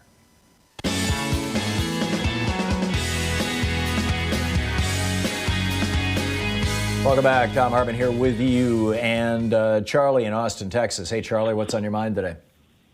Hey, Tom. I wanted to propose or submit to you naming 3 things after Trump. One of them is Trump Towns because for the homeless camps that are going to be springing up here. Oh, like the old Hoovervilles. That's right. That's one of them. The second one would be a Trump test. Basically, this one is like anyone who's running for federal office, whether the House, the Senate, or president, should take an SAT test within 5 years of wanting to run for that office. The idea is the people should know what they're getting. I mean, every college student or a prospective college student has to go through this, test for better or for worse of what it is. And seeing as how Trump cheated on his SATs, there's no way he could have done well on a SAT within the last 5 or 10 years. So we would have gotten to have a good idea of what we're buying with him, especially the people who bought into the idea that he was a genius. And of course here, let's see. And this last one is the Trump virus, because Trump was impotent, basically, in stopping the coronavirus. Yeah, interesting stuff. And with regard to the test, I tweeted this last night because it suddenly occurred to me. Trump was on Hannity, I believe it was last night, bragging about how he had taken a cognition test. And the doctors were amazed because he aced the test. Well, first of all, the cognition tests that you get, I mean, there's basically, to the best of my knowledge, and I'm not a physician, but my understanding of it is that basically 2 reasons why you give somebody a test to determine whether they're mentally all here right now. Number one, you suspect that they may be in the early stages of dementia or Alzheimer's, and Trump's dad died of Alzheimer's, which increases his risk. Or number 2, you think they've had a stroke. And if you go back to his going to Walter Reed, that secret trip to Walter Reed, and some of his slurring and his inability to use his hand to lift a glass and things like that, it's, I think, after the stroke. But then the typical kind of test that you get, and people have responded, you can see this on my Twitter feed, with actual pictures from the tests, the cognition tests that they give people after they've had a stroke, and it's like the picture of a camel and a cow and a chicken. And, which one is a wild animal or a deer and a chicken? Which one is a wild animal? Which one's a barnyard animal? Or name these animals. A circle and a square. Which is the circle? Which is the square? Count backwards from 20 or count up to 20. And so, I pointed that out and people are like, yeah. And apparently Trump didn't understand the difference between a cognition test, which is can you think, and an IQ test, which is, what do you know and how well do you think? And That's so funny. I think he had a stroke or a micro stroke or a transient ischemic event. I think they're called TSEs, and or at least that was what was suspected. I think that's why he ended up at Walter Reed, and I think that's why they gave him the cognition test. And I think he just kind of confirmed it for all of us. That's fantastic. Yeah, pretty strange stuff. Charlie, I got to move along, but thank you for the call. Charles in Concord, Massachusetts. Hey, Charles, what's up? Hey, Tom, how are you? Good. What's on your mind? Good. I'm on my way to Canada right now, so I thought I'm going to visit my parents. And I just became a U.S. citizen last year, and I'm a dual citizen, so I'm allowed back in. But I'd just like to talk about the comparisons, like, how Canada's doing on the COVID-19 and versus U.S. And, of course, having still lots of friends in Canada. And, one of my friends at the diner in downtown Toronto, and of course he's been closed for a few months now. His family owns it, his mom owns it, but him being an employee, he's been getting his $2,000 a month, direct deposit into his account. His diner got a $40,000 loan, which is it's interest free for 2 years, and they pay it back within 2 years. $10,000 of it is a grant. So. Wow. So what they put into place is helping people stay put, buy time, and they've beaten down the virus to where it's almost manageable now. Now I'm going to have to quarantine for 2 weeks when I get there, and when I go to Border Patrol, I have to give a phone number and address, and I've found out that they will check on me. An RCMP officer will come by to make sure. Yeah. Well, they're taking it seriously. Here in the United States, we're not taking it seriously. We've got Trump and the Republican Party and a bunch of Republican governors who are like, "Hey, let's go for herd immunity." I'm convinced that that's if they're not thinking survival of the fittest, let's kill off the old, the elderly and the asthmatics. Then they're thinking herd immunity or both. Well, possibly too. There's another interesting thing too I want to bring up is that I've noticed a very kind of interesting experiment that sort of happened has been evolving for a couple hundred years, and that's since the U.S. we got to go. I'll call back with that one. No, you can finish your thought, Charles, real quick. Just that, the countries that didn't split away from the crown, New Zealand, Canada, Australia, are doing better. Oh, yeah. Well, I think that's just because those are, quote, liberal democracies. I mean, they all have national health care systems, which helps a lot with a situation like this. They all have, free college education. And multi-party. And they're multicultural. Listening to the Thom Hartmann Program. Call 202-808-9925. There you go. Well said. Charles, thanks a lot for the call. We'll be right back. It's coming up on 28 minutes past the hour.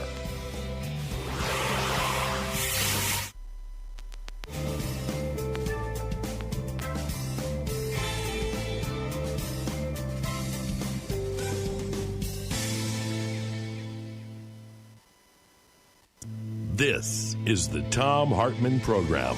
Our book today for the Thom Hartmann Book Club is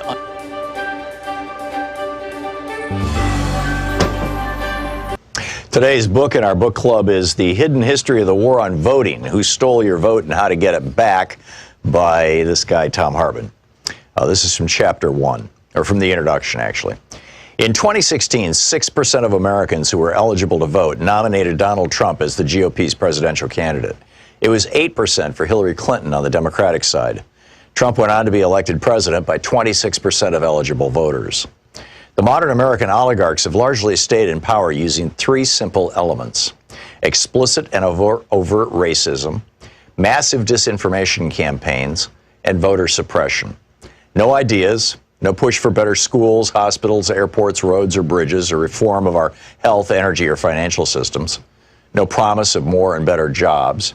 None of these staples of past presidential campaigns can be found in pretty much any Republican advertising today.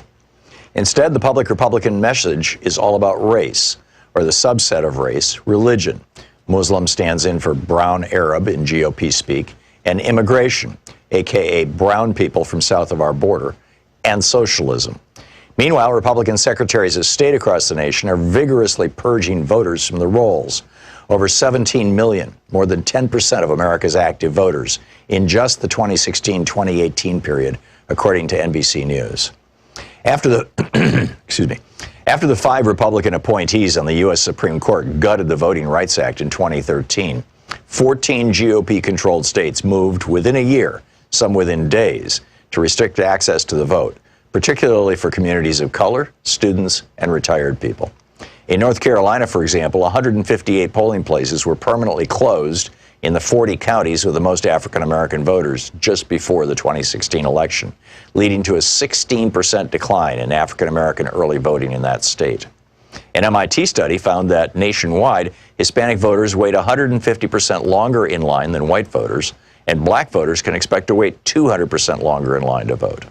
In Indiana, then Governor Mike Pence's new rigorous voter ID law caused an 11.5% drop in African-American voting. Students are suing for their right to vote, and retired people who no longer drive but care passionately about their Social Security and Medicare are being turned away at the polls by the hundreds of thousands because their driver's licenses have expired. The obvious failure of 40-plus years of Reaganomics and GOP policies to maintain a functional middle class in America has been a problem for the modern GOP. In 1974, for example, the GOP had outright control of only 7 states. The message, elect us and we'll help the rich people, just didn't generally resonate with American voters. It's the reason why, outside of the fluke elections of 46 and 52, Democrats controlled the House of Representatives outright for 3 generations, from 1933 to 1996, and controlled the Senate for most of that time.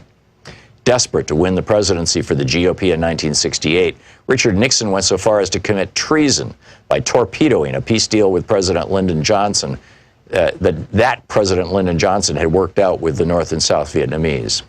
According to Abul Hassan Bani Sadr, then president of Iran, Ronald Reagan did the same thing by cutting a deal with Iran whereby they would hold on to the U.S. embassy hostages until after the 1980 presidential election, torpedoing Jimmy Carter's chances of re-election. But in 2000, the GOP changed tactics.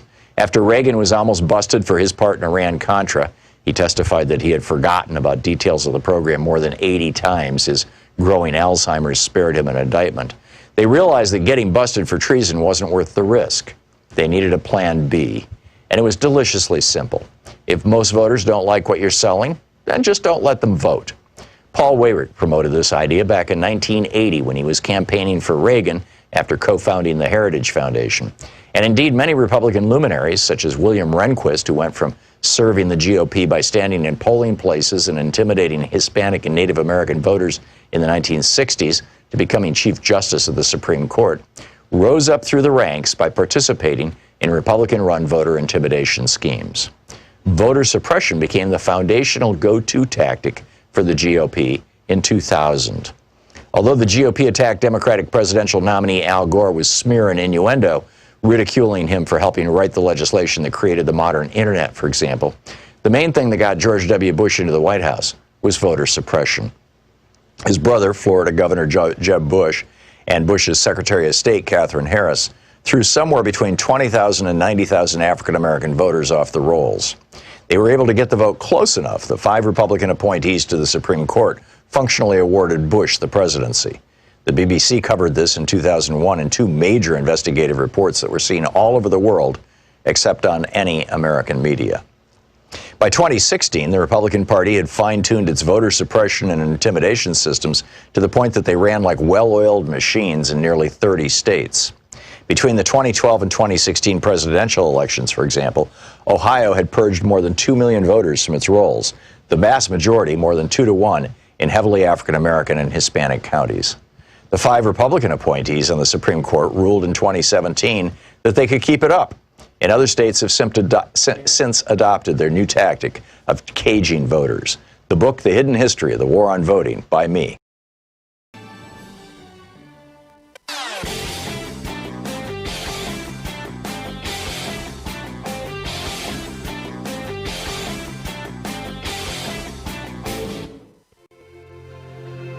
Coming up on the Science Revolution, I'm asking, will the new definitions of first world and third world be those countries that have the virus under control and those countries that don't? Connor Gibson with Greenpeace USA is here about 3 states making protesting fossil fuel pipelines a felony. Is protesting becoming illegal now? Robert Weissman with Public Citizen drops by. He's concerned about Trump's land management pick. The guy's a climate-denying extremist. I'm concerned, too. Kevin Camps from Beyond Nuclear is telling us about even more nuclear waste that they want to bury under New Mexico's desert. Plus, geeky science. Does sitting cause cancer? Tune into the Science Revolution wherever fine podcasts are available. So we've got a new video of, over at ThomHartmann.com for people who support our program. It's about private equity firms. You know, Mitt Romney's company, Bain Capital, and Steve Schwarzman's Blackstone, and some of these private equity groups have long been considered risky investments. I mean, you know, billionaires put money into these things. But and sometimes they produce really high returns, but they also have huge fees and they operate kind of like a black box. There's all kinds of hidden stuff. And what they have been salivating about for years, Schwarzman talked about this just a few days after Donald Trump was inaugurated, was they wanted to get their hands on people's 401ks and IRAs, people's retirement money, their pension funds. And it's been illegal.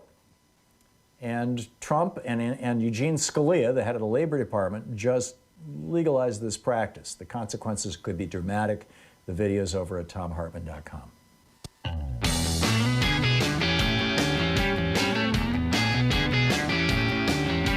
Welcome back. Anything Goes Friday. I was going to share Mark Pocan's email. We'll get to that in just a little bit here. But let's see here. Dr. Helen in Chicago. Hey, Dr. Helen, what's on your mind today? Hi. Thanks, Tom, for taking my call. You know, we spoke maybe a few weeks ago, and you had stated that I can have the opportunity to give you an update as it pertains to my issue. So that's why I'm calling back. Well, my petition is doing okay. However, there's still more work to be done. That's why I'm reaching out to you and your listener, requesting for your help. Tom, as you are aware, there are 3 major pharmaceutical wholesale distributors. They are considered the big 3, McKesson, Cardinal Health, and AmerisourceBergen. They are the ones who have a virtual lock on 90 to 95% of the drugs that are being distributed in this country. Mm-hmm. When we talk about government contracts such as the military, they are there. When we talk about the hospital, whether it's private or government, they are there. Whether we talk about retail pharmacy, CVS, Walgreens, Walmart, they are there. This is a profession where you don't see many women. Less than 1% of women, such as me and especially me, hold licenses in this profession. Now, in regards to my contract with the county, remind you, I'm the only certified pharmaceutical distributor with the county of Cook, and they have allowed one of the big 3, being AmerisourceBergen, to participate on the contract and allow non-pharmaceutical companies such as pest control, janitorial service, and snow removal. And not only that, Tom, they gave them a waiver, which means that they gave them money back to put in their pockets. Wait a minute, you've got snow removal companies distributing pharmaceuticals? Well, no, that's the thing. That is the thing. They're not able to do or perform on the scope of the contract. But they're getting contracts and money. Contract. Pardon me? But they're getting contracts and money that have to do with distributing pharmaceuticals? It has nothing to do with pharmaceutical. So a company like mine that deals with pharmaceutical, that's in the scope of the contract, I'm the one that's being denied. That is the reason why I'm speaking out and have this petition nationwide on change.org, asking people for their support. And not only that, Tom, since I've started this petition, the county has decided that they are not or trying to not give me the opportunity to recertify my business. As a small business, when you deal with government agency on a yearly or annually basis, you have to recertify your business. Well, since I've started this petition, since I've been speaking out on this issue, they're doing everything they can to prevent me from recertifying. And what does that mean? If I'm not certified, I have no reason to raise questions, right? So one of the things I've learned as a young kid, my mom always told me, when you see things wrong, you have to speak out. And it's not so much time wanting to say, I got to have this contract. It's about the principle. It's about the fact that me as a small business, a black business, I'm being treated this way. And I know if I was a white male, I have to say this, Tom, there's no way, no how this would be going on. So I'm asking Dr. Helen, listeners, if people want to, I need to move along to other calls here, but if people want to help you out or if people want to learn more about it, how do they find it? Is there a particular website, or do they go to change.org and look for a particular petition? They go to change.org and type in, why not a black pharmaceutical wholesale business? That's how they can help me out. And Tom, I appreciate it. I really, right. My pleasure, Helen. And I appreciate that. And I hope all your listeners sign up on the petition. We're not doing too bad, but of course I need more signatures. Okay, at change.org. Got it. Dr. Helen, I wish you the very best. Thank you very much for the call. James in Shelton, Washington. Hey, James, what's up? Hi, Tom. Can you hear me okay? Yes, sir. Thanks for having me. I have a historical constitutional question. When the framers were putting together our foundational document, was there a conservative bloc in the gathering that they had to confront time and time again to get through their ideas, the Enlightenment ideas that we have now? Yes and no. It wasn't so much conservative the way that we would define it today, but there were certainly dimensions of it. Alexander Hamilton led a faction that was the more conservative faction, and which became the Federalist, it became the political party called the Federalists, which was also George Washington's party. And then Thomas Jefferson led the opposition to that. They were originally called the Anti-Federalists. They later changed their name to the Democratic Republican Party. The Federalists faded out and became the Whigs, and then the Whigs faded out and became the Republican Party. And Hamilton famously argued at the Constitutional Convention this was in July of 1787 in Philadelphia, that when they were arguing Article 2 of the Constitution, the executive branch, that the president should be called His Highness and should be appointed for life.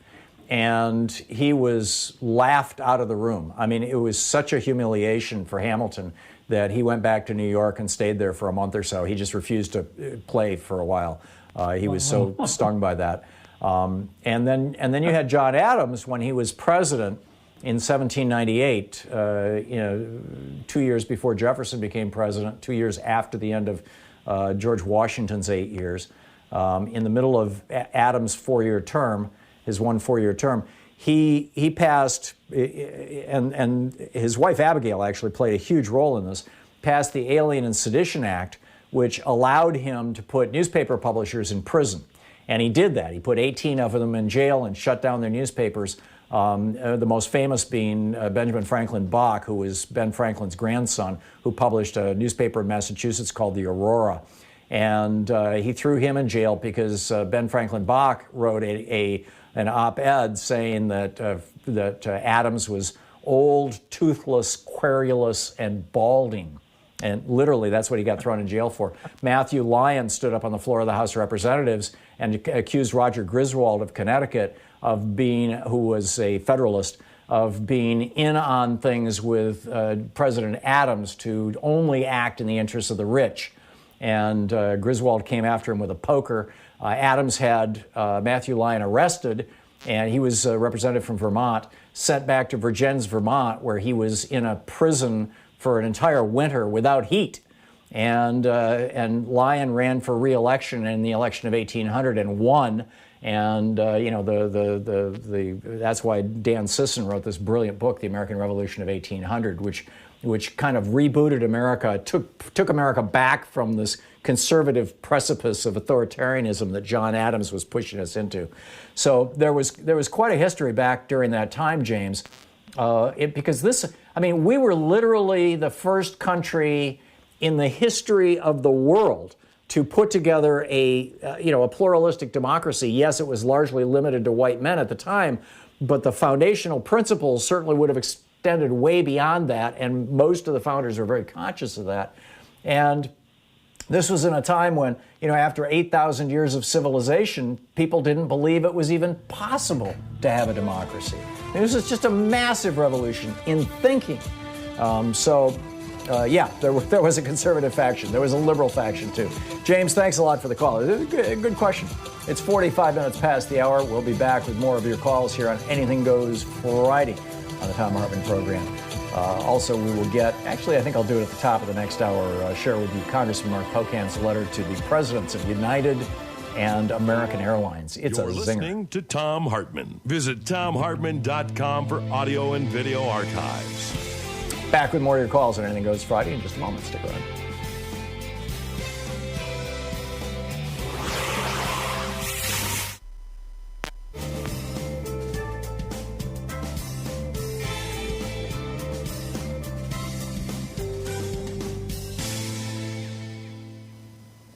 And welcome back. Mick in Seattle. Hey, Mick, what's on your mind today? Good morning, Tom. Thank you for being perpendicular, raising my awareness and my consciousness. Doing my best. Well, you are doing your best. And I want to thank you for that.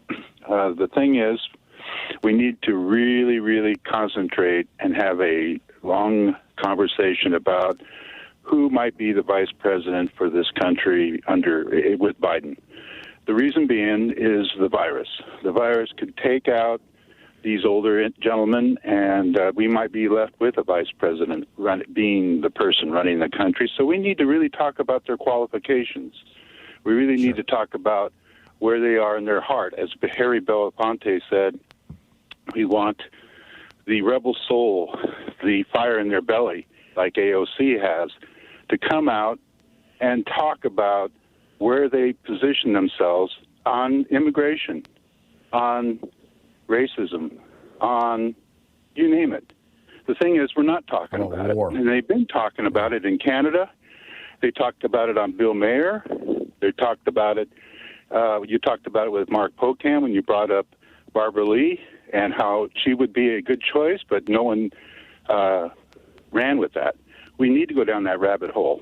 We need to go down the hole where we're talking about someone's demeanor, their use of semantics and doublespeak and on double entendres and their humility. Mick, I agree with you that all those things are important. So what does it boil down to for you? I mean, obviously, this thought didn't just spring into your head fully formed 30 seconds ago. I'm assuming you've applied it to the current slate of potential female candidates for VP? I have. I felt that Barbara Lee was a good choice because where she stood on the Patriot Act. Her actions and her history speak the loudest. And that's what Is she even being vetted? I'm sorry? Is Barbara Lee on the list? Is she being vetted? No. I haven't even heard her name brought up except by people who are talking, just here and there. But she was the lone vote against, against the war in Afghanistan. Anyhow, continue. Thank you. Well, luck favors the prepared mind. That's what I'm saying. Expect the unexpected. The virus is that. We need to talk about that kind of variable that has thrown us all askewed. And I say to myself, okay, let's talk about someone who just may be the one that runs this country. And and perhaps even more consequential if you're thinking in political terms beyond just the near term, the person who in all probability will run for president in 2024 will probably be the vice president. I mean, there's a long tradition of this. Robbie, when he was going off on the Democratic Party earlier, apparently nobody's told him about AOC or Bernie Sanders or whatever, but when he was going off on the party, he was like, oh, Herbert Humphrey was the nominee in '68. Well, yeah, he was the vice president. That's a normal thing. The vice president typically is, given the chance. Is Jerry Ford after, he was president, actually.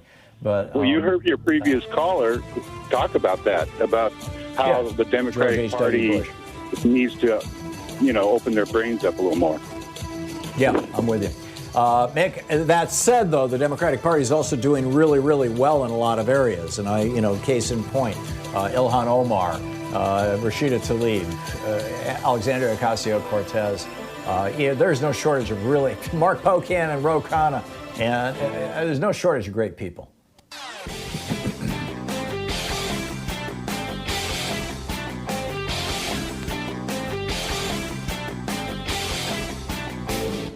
Hey, we're putting together a series of American history books. It started with a hidden history of guns and the Second Amendment. Then we had the hidden history of the Supreme Court, the betrayal of America. Then the hidden history of the Republican war on voting. Coming out soon is the hidden history of monopolies, how big business destroyed the American dream. And then next spring, it's going to be the hidden history of oligarchy and tyranny. Hey, Donald Trump has said some pretty outrageous and in many cases just screamingly racist things over the years, and very, very much trafficked in racist tropes, saying things like, all Republicans must remember what they're witnessing here, a lynching, speaking about people attacking him for the things he's said. Or, I'm the least racist person you've ever encountered. I don't have a racist bone in my body, which is something that racists always say. What has happened to the respect for authority, the fear of retribution? Bring back the death penalty and bring back our police, says Donald Trump. Why do we need more Haitians? Why are we having people from all these asshole countries come here? We should have more people from places like Norway, says Donald Trump. Anyhow, the whole list of them is posted as a video over at thomhartmann.com for people who are supporters of our program.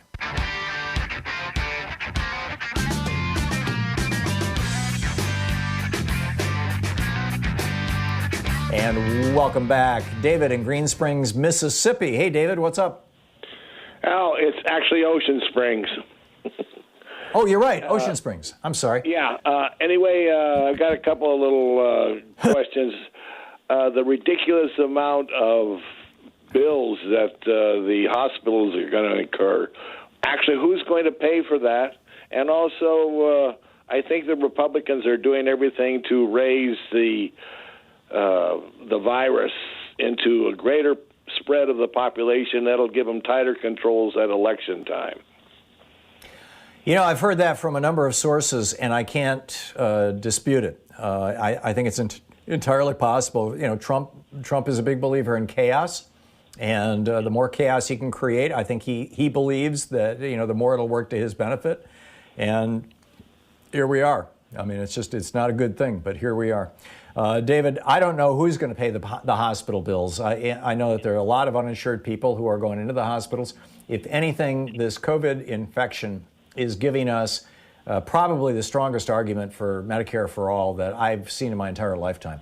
And I think that it's swinging. Well, I know, we know from public opinion polls, it is swinging public opinion toward Medicare for all. Wouldn't surprise me at all if within 4 years we have Medicare for all, because this is just nuts. David, thank you for the call. Jeff in Portland, Oregon. Hey, Jeff, what's up? Hey, good morning, Tom. Happy Friday, and thanks for taking my call. Tom, of course, I hope you're right about Trump wanting to quit, but I don't think for a minute we can underestimate his desire to hold on to power and finish taking the sledgehammer to democratic institutions and democracy itself that he's been doing. Yeah, and I will say that it's pretty telling. He so identifies with the Confederacy and its monuments, which represent a cruel, racist, treasonous regime of oligarchs who tried but failed to destroy America. But I know you also agree we can't let up till we put him on the losing side, just like his Confederate heroes. And Tom, in my opinion, besides promising a World War II response to the virus, we need Biden to run on ideas that unify our party. The Green New Deal, Medicare for all, Black Lives Matter, they all poll extremely high in our party, as does a wealth tax. And let's couple that with significant cuts to the military budget. And to those points, Tom, A, how do you feel about Barbara Lee as a VP? I think if we had a choice between her and Elizabeth Warren, we'll be in good shape. And B, you've been talking and writing a lot about a wealth tax. As we brace for a massive flood of evictions and more people tragically becoming homeless, what do you think would be an appropriate wealth tax? Well, first of all, anybody who owns a home or rents a home is, or an apartment or whatever, is paying a wealth tax every year in the form of property taxes. So, working Americans, average Americans are paying a wealth tax every year. And sometimes it's substantial, 5, 6, 7% of the value of their home, which is, for most Americans, their largest single assets. But, billionaires with money bins don't pay a penny in wealth tax.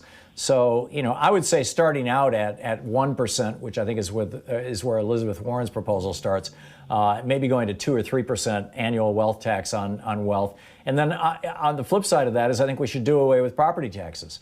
I think, property taxes, we need to find a different way to fund local government. Ireland did away with property taxes years ago. Now they have them back again, sadly. But during that time that they did away with them, people didn't lose their homes when they lost their jobs. So, I think we should be doing that. And what about at the high end?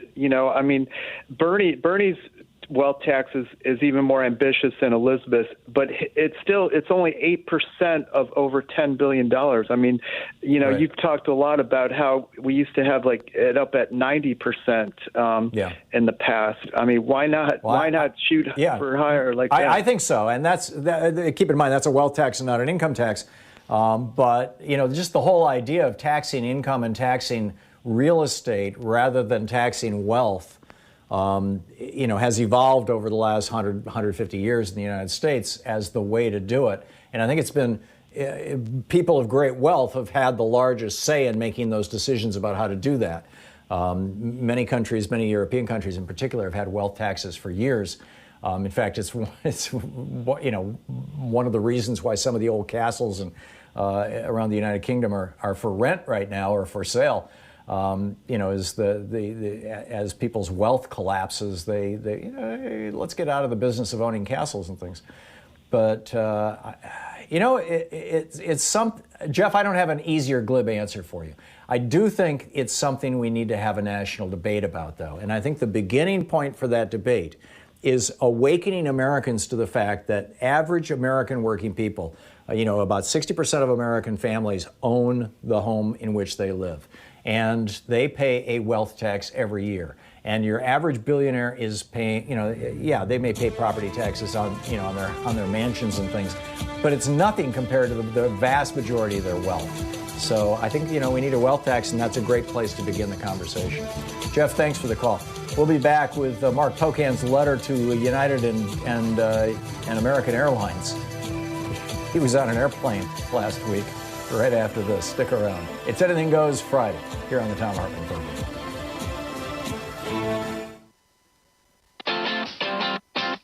You're listening to Thom Hartmann.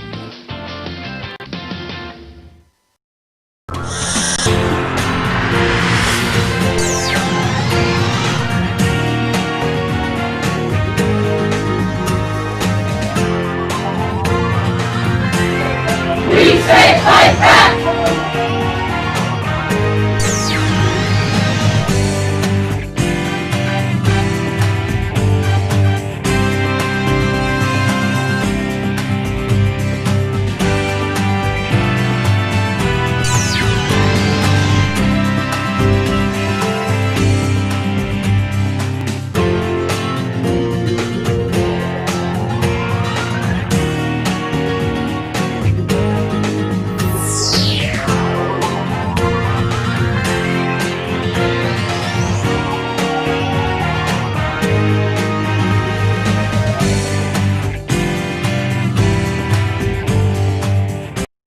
So we have a new video up for people who are supporters of the Thom Hartmann Program. Specifically, it's over at thomhartmann.com, talking about language, how we use language. Language matters tremendously. And we have chosen as a society, as a culture, as media, as political leadership, etc., not to refer to people like Steve Mnuchin, who threw thousands of people out of their homes illegally during the banking crisis, as looters, not to refer to Rex Tillerson, whose oil company has ravaged much of the third world, literally destroying people's lives, killing people, poisoning people. We don't refer to them as looters. We don't refer to the police who go into neighborhoods and kill people, minorities, particularly African Americans. We don't refer to them as looters, stealing their lives. But when black people rise up and say, no, enough, we call them looters. There's something wrong with this. Check it out. It's at ThomHartmann.com.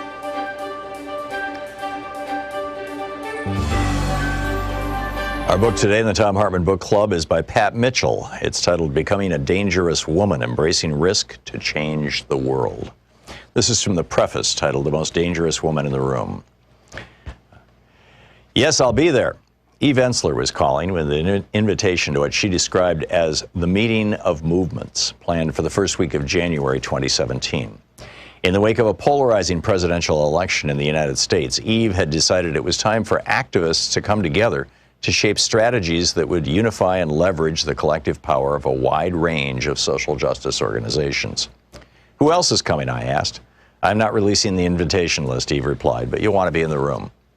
Indeed, I did want to be in that room, knowing from past experiences that any meeting or event that Eve organized would be meaningful.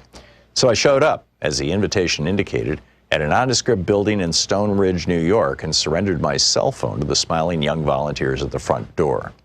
Best to have all communication devices outside the room, was the explanation, which of course heightened my anticipation about what would transpire within the room.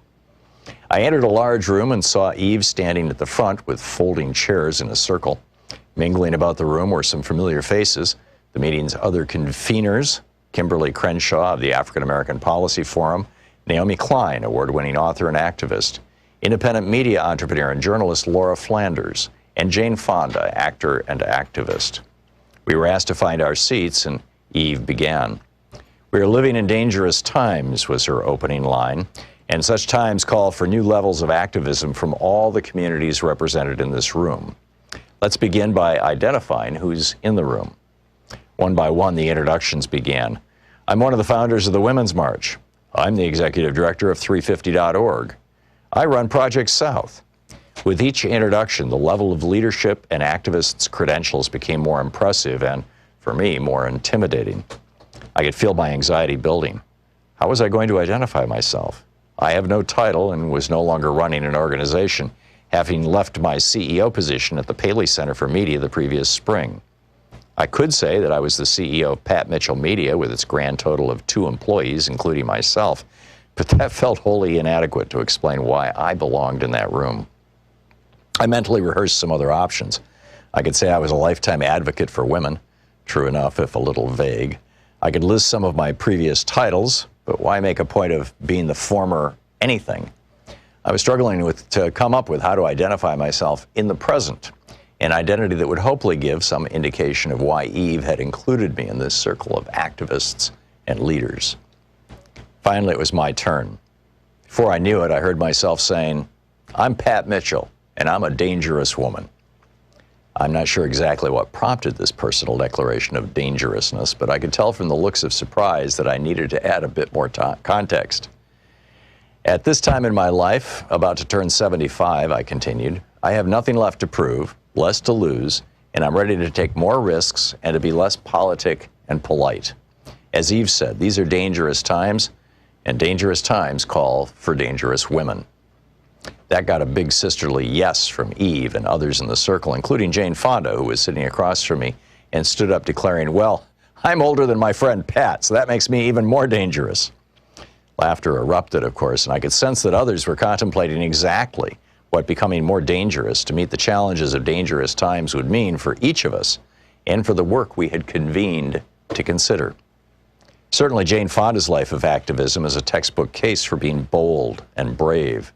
During our many years of friendship, I've witnessed her willingness to take risks for a good cause, to speak out and show up, even when it meant personal peril or sacrifice. At 81, she is still on the front lines, campaigning for domestic and restaurant workers' rights, standing with the American Indian communities, protesting natural resource exploitation at Standing Rock, and busier as an actor than ever. In her book, Prime Time, Jane advanced the idea that older women have the potential to become the most powerful population on the planet. She's a great example of how we embrace that potential at every age. My personal potential for becoming dangerous is perhaps more directly linked to my friendship with Eve Ensler. From our first conversation in war-torn Sarajevo in 1998, I've been deeply inspired by her courage and her commitment to do whatever is necessary to end violence against women everywhere. Taking risks comes easier to Eve than to many. Writing and performing the Vagina Monologues, making it the centerpiece of a global movement, V-Day, to end gender-based violence, is a transformative approach to activism that I feel privileged to have experienced. Yes, I was an activist and woman's advocate before I met Eve, but through my relationship with her and as a board member of the V-Day movement, I've met activists facing dangers every day to create change in some of the most difficult places on earth to be a woman. But until that day, I had not felt dangerous myself. Declaring myself a dangerous woman still feels a bit, well, dangerous. And I readily admit to some second thoughts about declaring it even more widely and boldly as the title of this book. But every day since that convening, I'm discovering more about what being dangerous means in my life and why I believe that it's time for us, women and the men who stand with us, at whatever age or place in life's journey, to embrace risks and engage with renewed passion and collective purpose in making the world a safer place for women and girls. Pat Mitchell, Becoming a Dangerous Woman.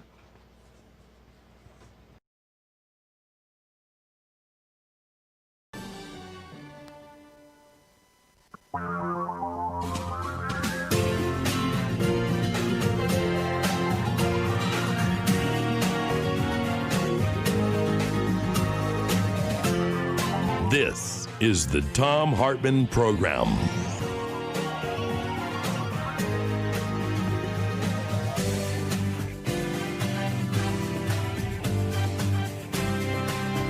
Welcome back to Anything Goes Friday. Thom Hartmann here with you. It's Anything Goes Friday. I'm going to share a couple of news stories and Mark Pocan's letter with you, and then I'll pick up your phone calls. This is first of all, this is a letter that Congressman Pocan sent on July 8th after our conversation on the air on July 7th, I think it was. Whatever day Tuesday was it the 6th? Whatever that day was. But anyhow, this is to Mr. W. Douglas Parker, CEO of American Airlines, and Mr. Scott Kirby, CEO of United Airlines. Dear Mr. Parker and Mr. Kirby, it has come to my attention that both of your airlines are operating flights at full capacity during a global pandemic. This is irresponsible and reprehensible. I encourage you in the strongest possible terms to reconsider your booking practices immediately. And then he goes through some stuff about the consequences of COVID. It's killed more people than all our wars. He says, frankly, what are you thinking? You both took a significant bailout from U.S. taxpayers this year to help your airlines. Your thanks? You've decided to cram those same taxpayers like sardines into a twisted petri dish experiment to maximize your profits. I truly wonder how many of your senior executives would be comfortable flying coach in a middle seat at the back of one of your airplanes. I applaud your competitors at Delta, JetBlue, and Southwest for deciding to protect people. Those airlines are keeping the middle seats open. At the end of this pandemic, passengers will recall which carriers operated as safely as possible and which carriers chose to unnecessarily jeopardize passenger health. I got to tell you, there's no way in hell that if I had to fly, that I would fly either American or United, probably ever again, given this behavior. Just, my editorial note. That's me speaking, not Mark Pocan. Anyhow, he signs this, Mark Pocan, member of Congress. P.S. It is neither American, in quotes, or standing united, in quotes, with the people who've bailed out your industry, the taxpayers, to throw them under the proverbial flying Airbus to make a few extra bucks. Please reconsider quickly. Amen. Chris Cox is a longtime GOP lobbyist. I don't know if he's related to the Cox who married Nixon's daughter, Tricia, or not. I don't know if he's, the name, kind of flags for me, but anyhow, Cox told colleagues, this is from a piece in Politico magazine, Cox told colleagues in the White House that he was seeking information. Now keep in mind, he's working in the White House. He got a job in the White House. Cox told colleagues in the White House that he was seeking information on the executive orders that President Donald Trump was readying to issue so he could brief people downtown. In other words, suggesting he wanted to give other lobbyists a sneak peek. Also among Cox's alleged actions, quote, Cox, this again from Politico, Cox emailed with fellow White House aides and officials in the National Security Council seeking to push along an exemption for Gulfstream to deliver private jets overseas after he had a conversation with General Dynamics lobbyist. He was openly collecting, this again from the story in Politico, it's notable, he was openly collecting political intelligence for corporate special interests and lobbyists on K Street from deep inside the sanctum of the White House. So then Politico goes to the White House and says, hey, you've got a lobbyist who is now working in the National Security Council inside the White House, who's feeding information from the White House to other lobbyists to help them make more money. You got a problem with that. And Judd Deere, the spokesperson for the White House, said, quote, I'm not seeing anything nefarious here. 15 hours later, however, Cox announced that he was resigning. Why wasn't he fired? I mean, this is mind-boggling. Oh, and finally, last bit of news, and then I'll pick up your phone calls for the rest of the day here. Actually, two news stories. The first, they have done the numbers. This is the latest annual report from the Global Terrorism Database, which breaks down terror attacks, fatal terror attacks, including anti-Muslim extremism, white supremacy, extremist Muslims. I mean, you fill in the blanks, right? All of whatever category. It turns out that Islamic extremists in the United States were responsible for 50 deaths from 9/11 to today. 50. And I'm assuming that includes things like the Boston bomber and whatnot. White nationalists and anti-Muslim extremists, same period of time. Well, actually, this is just from 2015. So you got 50 deaths by Muslims from 9/11, which is 2001. This is just the last 4 years. Just the last 4 years, white supremacists, 64 deaths linked to white supremacists, and an additional 32 attacks and 5 deaths linked to anti-Muslim extremists, which would probably also be white supremacists. So it turns out white supremacists have killed more people than Muslim extremists in the United States, with the single exception of 9/11. And I think if you go back far enough, if you include Tim McVeigh in those numbers, probably they've killed more than Muslims, period. Meanwhile, the Canadian Association of Chiefs of Police, now let that sink in for a moment. This is the national association across the country of Canada of chiefs of police. Big provincial departments, little tiny town departments, county departments, whatever it may be. The Canadian Association of Chiefs of Police, this is from CBC News, by the way. I watch, we've got the CBC app on our TV, and we watch that from time to time. And I also use the CBC app on my iPhone and read the Canadian news, CBC, Canadian Broadcasting Corporation. This is from the CBC. The Canadian Association of Chiefs of Police is calling on federal lawmakers to decriminalize the possession of small amounts of illegal drugs for personal consumption. We're not talking marijuana here. We're talking all illegal drugs. The Chief Constable Adam Palmer, the president of the Canadian Association of Chiefs of Police, or police chiefs, said, and I quote, "Arresting individuals for simple possession of illicit drugs has proven to be ineffective. It does not save lives.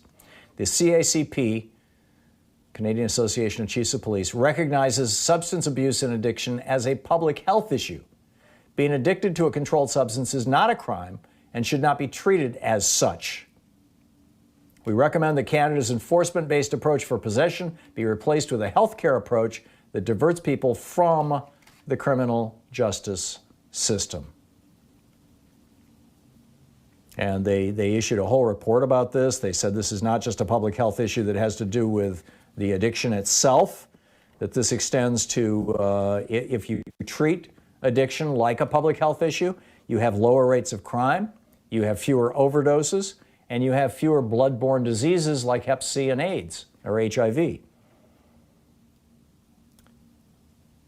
And he was asked, he held a press conference, the head of the Chiefs of Police Association, he held a press conference to talk about this, and one of the reporters asked him about the defund the police movement, and he said, yeah, let's divert some of that funding away from police toward social services and health care to deal with these people who are addicted.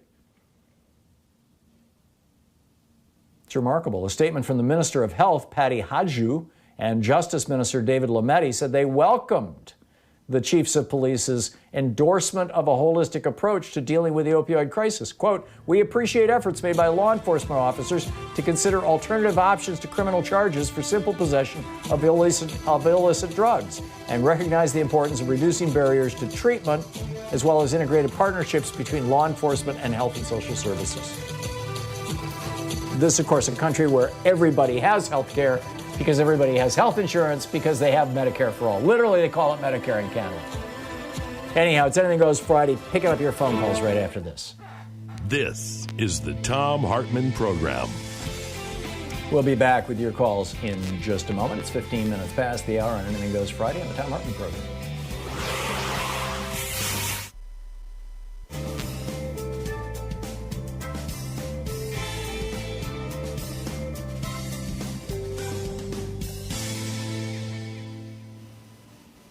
And Richard in Bellevue, Washington. Hey, Richard, what's on your mind?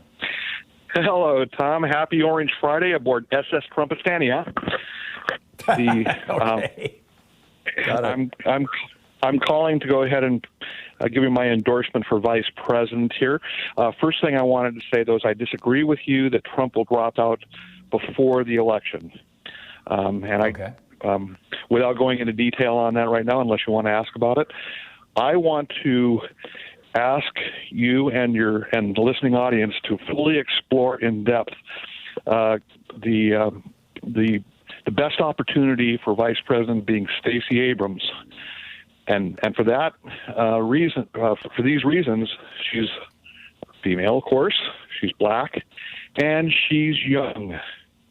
We need young. Well, let's not miss the fact that she's a Yale-educated lawyer and she's brilliant.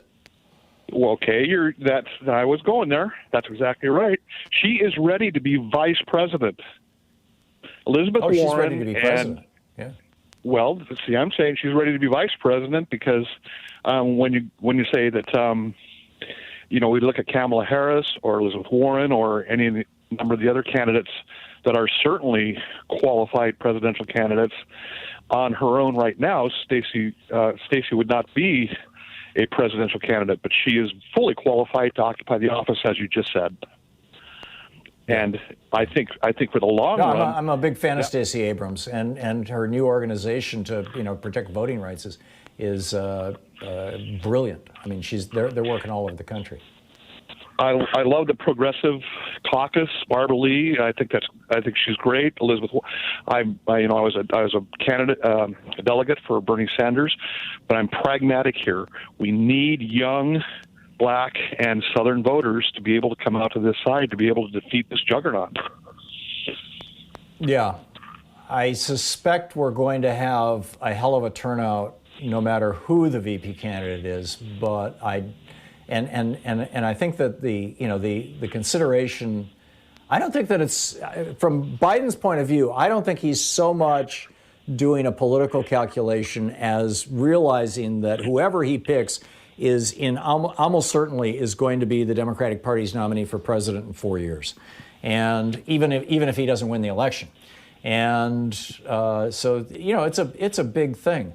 Now, why, Richard, are you of the opinion that Trump is not going to drop out? And actually, let me ask you a slightly different question.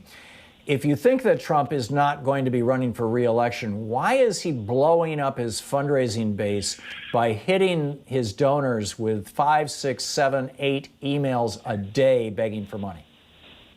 I completely agree with you that the scam is in full force right now. He needs to be the Republican candidate and to be able to fulfill the Republicans' need. The Republicans cannot win the presidency unless it's Donald Trump. He's the only one that's going to be able to generate the any enthusiasm for the office. And Trump only needs to be there 1 nanosecond after inauguration. And after that, he can go ahead and do whatever he does. Yeah. Okay.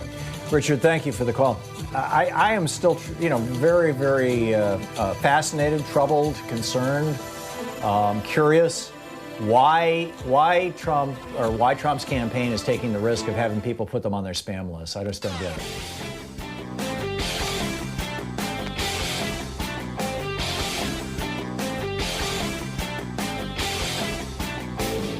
Our 1-hour free podcast recaps our show, and it's available wherever fine podcasts are found. And we have the full 3-hour podcast available over at thomhartmann.com if you want to really support our program. 9 years before the oligarchs of the South declared war against the North because they wanted to preserve slavery. In fact, they wanted to impose slavery in the North. Many of these guys that these monuments have been built to just came right out and said it. 9 years before that began, Frederick Douglass gave a speech saying, "What to the slave is the 4th of July?" A good and important question. It continues to be a question because slavery is still legal in the United States. The 13th Amendment said that slavery can only exist under the color of law. If somebody is charged or convicted of a crime, then they can be held as a slave. And it's still going on in the United States. In fact, it's the main reason why we have more prisoners than any other country in the world, free labor. And then on top of that, we find that the police departments that get more 1033 equipment, they kill more people. Check it out at thomhartmann.com.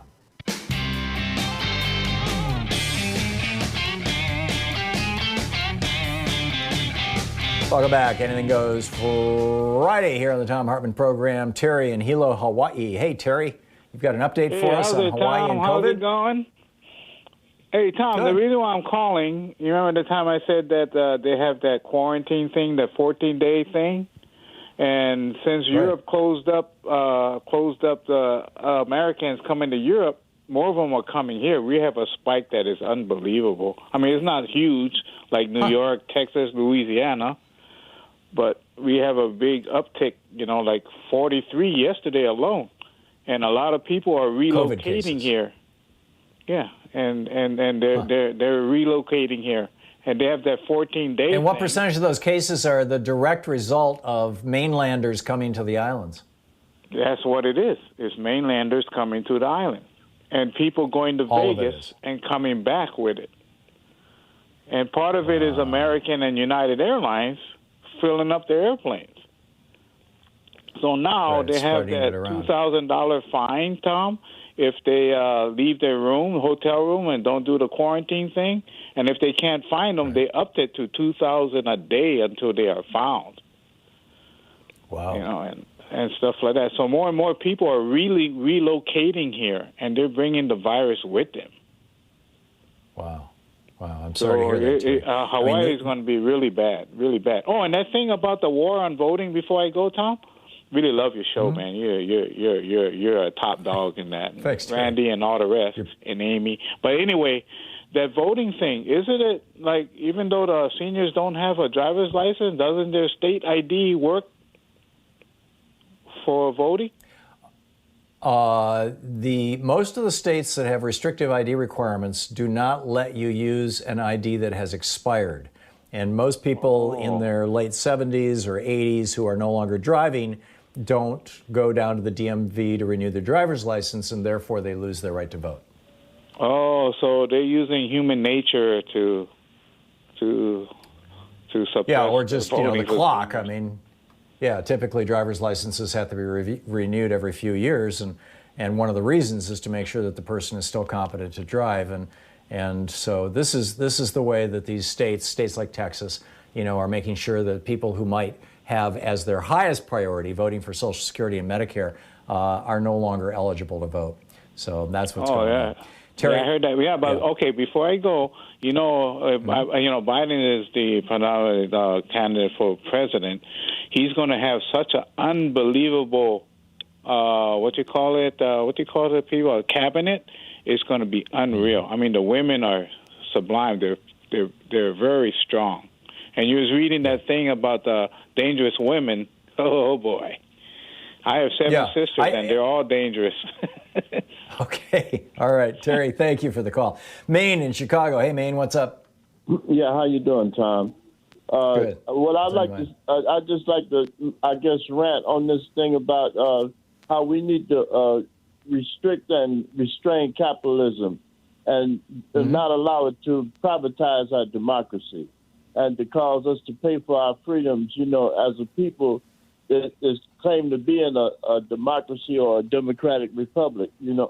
They want the capitalists expect us to pay for our freedoms, because what they're after is profit over people. And we, as a democracy, supposed to be people over profit. But we allow this capitalistic system to run our social system so that it's become money over people. And we have to get it back to the point where it's people, well, I don't think it's ever been, but we have to get it to the point where it's people over money, over profits, because that's what a democracy is supposed to be all about. Yeah, I completely agree with you, Maine, and I think that there have been periods in our history, probably most notably from the 40s to the 80s, when people over profits was largely true of the white middle class, but large chunks of America were excluded from that. African Americans, Hispanics, women. And we have an opportunity now. I think much like the opportunity that Franklin Roosevelt had to as Thomas Paine said, to make the world anew, to reinvent democracy. Go ahead. Right. I agree with that. I just wanted to say, we can expand these things. The capitalists and the oligarchs now are holding this country back. To me, when it comes to free education and health care, how the minds that are being wasted, the knowledge that the people could have, and how this country could grow. That Bible verse, my people are dying from the lack of knowledge. And here in Chicago, that is truly true. I mean, they're shooting us and killing one another exponentially.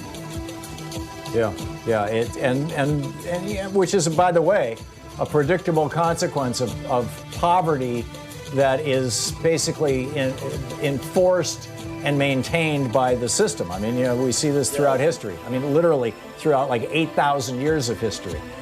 Maine, thank you for the call. We'll be right back. You're listening to the Thom Hartmann Program. Call 202-808-9925. Ancient Sumerian texts talking about, crime among the poor. Gee, what a novel idea. We'll be right back.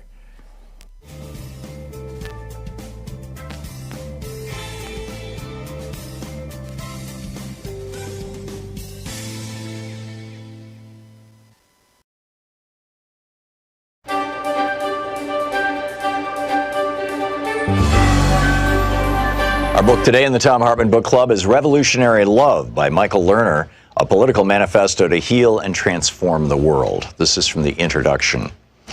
We Earthlings need to build a fundamental change of consciousness into ourselves and in every part of our national and global society in order to achieve the economic and political changes necessary to prevent the destruction of the life support system of Earth, in order to end global and domestic poverty and wealth inequality, to defeat racism, sexism, homophobia, and other forms of xenophobia, to protect human rights, to achieve social, economic, and environmental justice, and to achieve lasting global peace.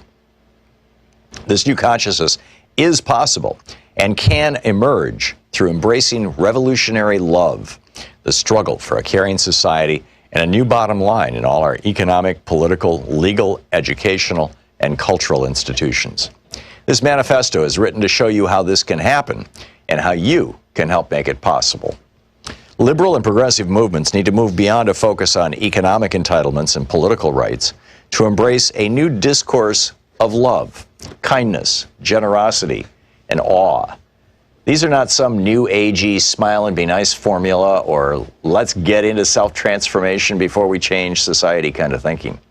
I'm calling for both our American and global societies to embrace a new bottom line so that every economic, political, societal, and cultural institution is considered efficient, rational, and or productive, not according to the old bottom line of how much these institutions maximize money, power, or ego, but rather how much they maximize love and generosity, kindness and forgiveness, ethical and environmentally sustainable behavior, social and economic justice.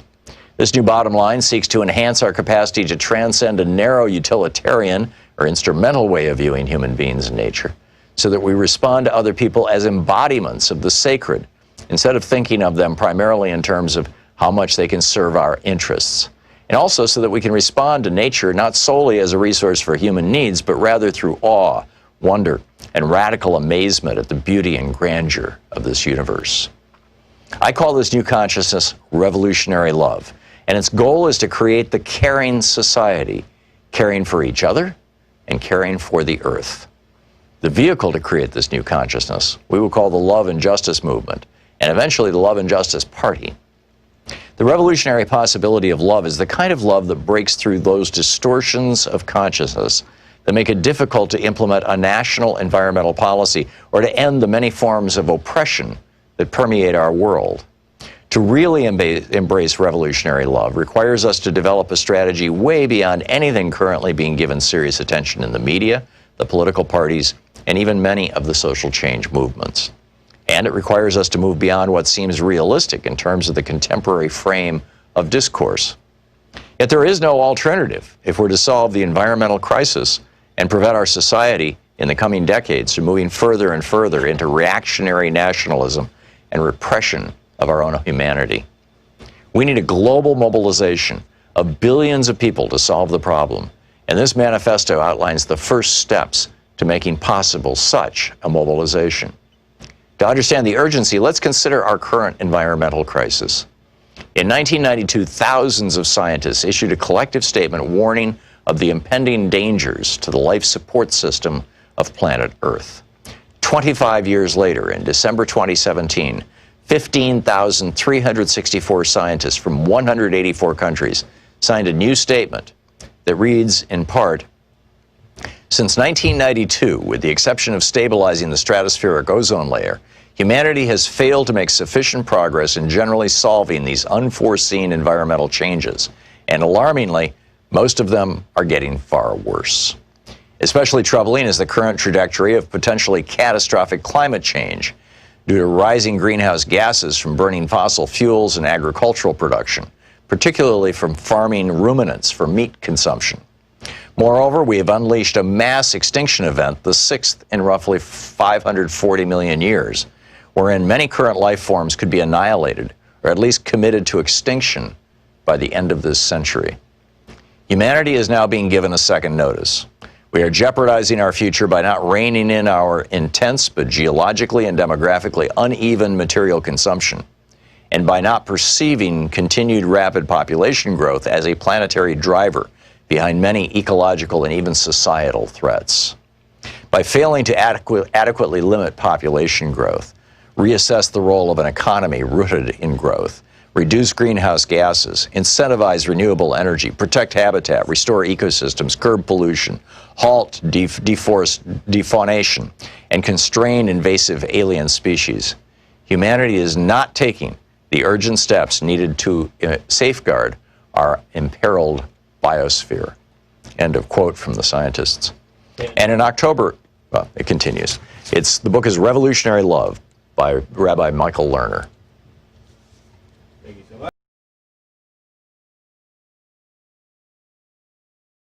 is off in a new direction. The book ADHD, A Hunter in a Farmer's World by Thom Hartmann.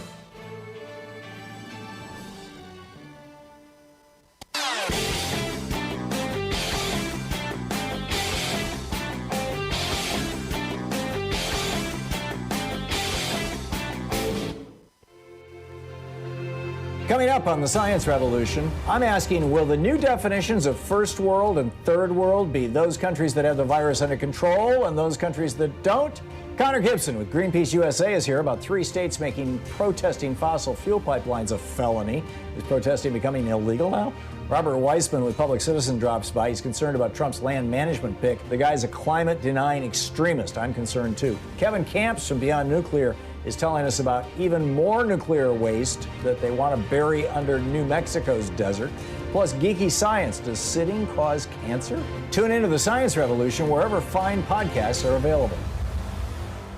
Hey, Donald Trump has said some pretty outrageous and in many cases just screamingly racist things over the years and you know, very, very much trafficked in racist tropes. Saying things like, you know, all Republicans must remember what they're witnessing here, a lynching, speaking about people attacking him for the things he's said. Or, I'm the least racist person you've ever encountered. I don't have a racist bone in my body, which is something that racists always say. What has happened to the respect for authority, the fear of retribution? Bring back the death penalty and bring back our police, says Donald Trump. You know, why do we need more Haitians? Why are we having people from all these asshole countries come here? We should have more people from places like Norway, says Donald Trump. Anyhow, the whole list of them is posted as a video over at thomhartmann.com for people who are supporters of our program.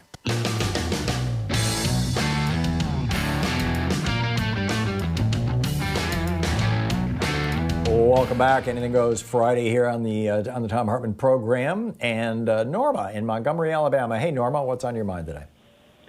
Hi, Tom. Taxes. How many people actually remember that Donald's tax plan, his 4-year tax plan, ends December 31st? I don't.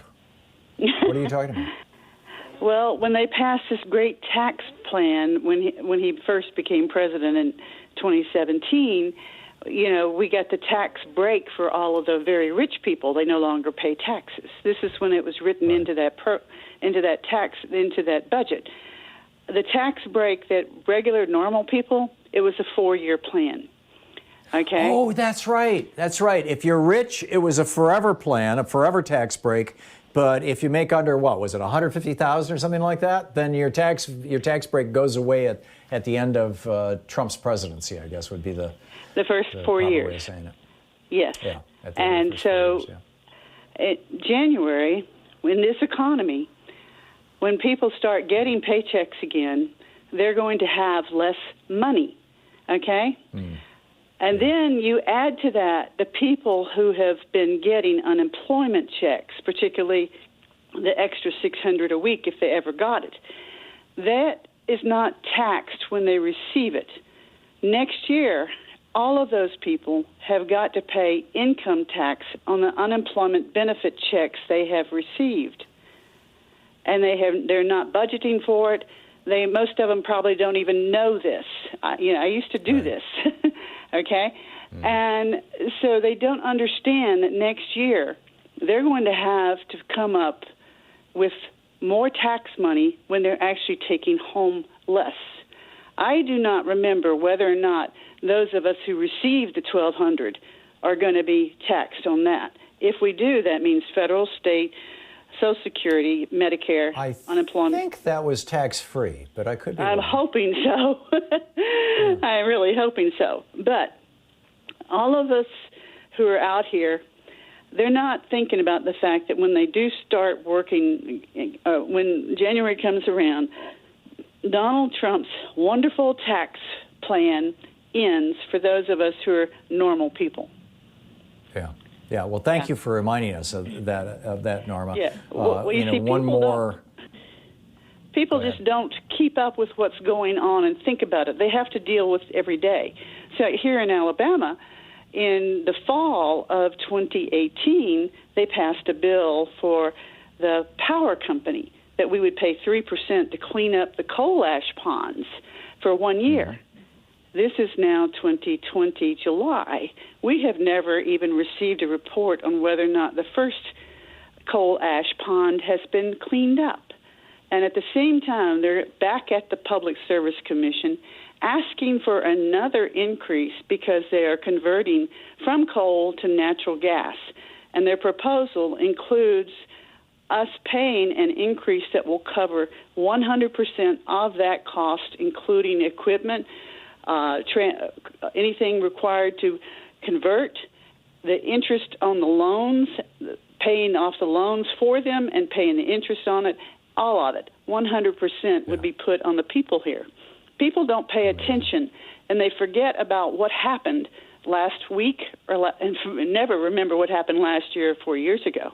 And these distractions. Everybody right now is scared about COVID, but they need to keep, what will be Mitch McConnell's agenda when they come back? Have they passed their bill to take all of that money out of Medicaid, Medicare, and Social Security? Bernie Sanders made a speech last week. It was what I call a historic speech, trying to get an amendment to the Pentagon's budget of, $800 billion. And he was told by the opposing guy, Inhofe, that there would be no amendments to the Pentagon's budget. Right. There's other stuff going on, people. Oh, and not just that. I'm beginning to think that one of the reasons that Trump is coming down on the school thing is because he knew that would be so big and so explosive and freak out so many people that it would push the Russian bounties for American soldiers off the front page. Probably. And these governors, like in Florida and Texas, they obviously don't care how many of the people they kill. They think they're only going to kill the poor, only kill the elderly. Yeah. Here, if you do have to have a voter ID, like you were talking about getting driver's license, there is a fee just to get a non-driver's voter ID. A fee. Yep. But anyway, like I said, they're ready to pay taxes next year. Yeah, there you go. Norma, thanks for the heads up and the reminder. I really appreciate it. Tim in Fountain Hills, Arizona. Hey, Tim, what's up? Hi, Tom. I was hoping maybe you could spend a few minutes talking about the Ninth Amendment to the Constitution and if you've ever had to use it ever in your life and how I might use it against the medical system here in this country so that I can actually have them force the doctors to put the prescription. Right. The Ninth Amendment says basically any powers not granted in this Constitution to the federal government remain with the people, and then the 10th Amendment says the same thing about the states, basically. I don't know of, I don't know of any time. I'm sure the Ninth Amendment has been involved in some Supreme Court decisions, but I can't. None come immediately to mind, Tim. I'll have to do some research and get back with you on that. What provoked your question? Well, actually, that was basically the question. Do you know of any sources that I could look it up for myself? And apparently, right offhand, you don't. So, I not off the top of my head. I'd have to plug it into a search engine and see what's going on, or see what the history is, see what's been done. But I just right off the top of my head, I don't know. Tim, thanks a lot for the call. It's nice to hear from you. Helena in Vancouver, Washington. Hey, Helena, what's up? Yes, hi, Tom. Hi, Tom, and thank you for taking my call. I absolutely love your show. Thank you. I just want to, on the sideline, I think, you're asking about how to understand Trump, and I think we would have to ask another psychopath, because otherwise it's impossible to understand him. Yeah. I think that it's so very important to start mentioning GOP every single time we talk about Psycho Trump. Right now, we have some Republicans turning away from Psycho Trump, but I fear that the minute we have a different GOP candidate, they will go back. And Trump and GOP, they are using adjectives like you cannot think about Joe Biden without thinking Sleeping Joe. We need to start something that will stick and be consistent with it. And when it comes to language, I think we need to start agree with Trump. I think we need to start taking his language and turning against him. So for example, when he talks about corrupted mail by voting, we should say yes, definitely right. Voting is corrupted as of right now, since we are using untraceable and old, easy to hack voting machine, followed by baseless purging efforts. I think that the way that we respond, to Trump, such a horrible attacks, are just way too weak. And you were talking about April, like how in April Trump find out about black and brown voters not dying from COVID. I also think that he find out that Democrats come in a larger number to vote. Yeah, it was hitting the blue states. Helena, I'm sorry we're out of time, but all good points. And Psycho Trump is a great new hashtag. We'll be back. You're listening to Thom Hartmann. Visit ThomHartmann.com for audio and video archives. 45 minutes past the hour. Back with more of your calls in just a moment. It's Anything Goes Friday here in the Thom Hartmann Program.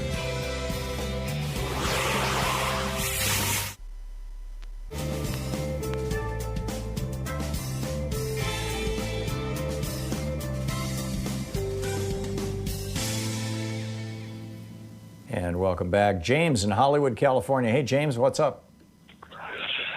Professor Hartmann, still the smartest man in all media. And Tom, please allow callers to compliment you. I know it's hard to take a compliment, but being the smartest man in all media ain't saying all that much anymore. I like the Hawaiian who said, you're the top dog. But please tell your listeners not to thank you for taking my call. Say, no need to thank me. It's my job.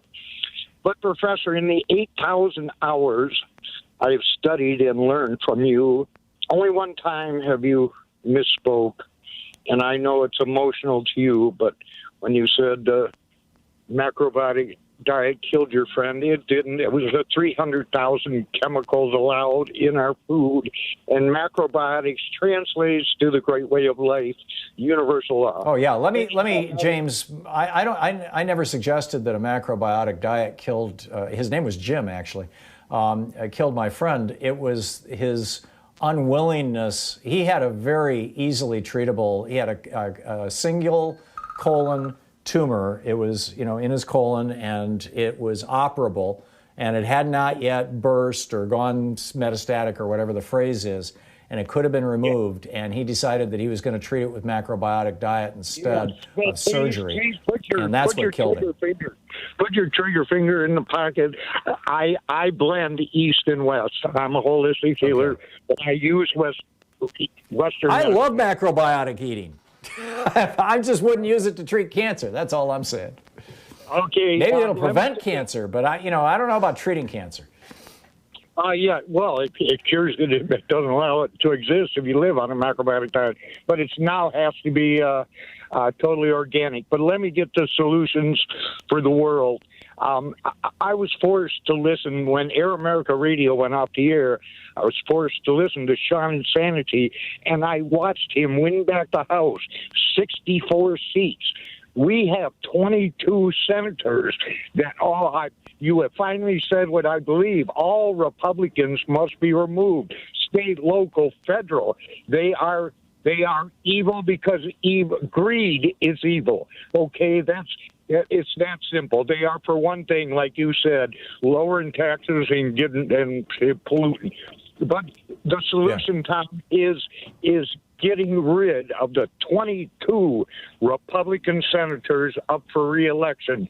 And now inadvertent, the COVID might help because all the college kids are back home, and if we can inspire them, the millennials, to get out there, we have 22 senators up. I would ask that you please have them on your shows, the 22 Democratic challengers, and let them.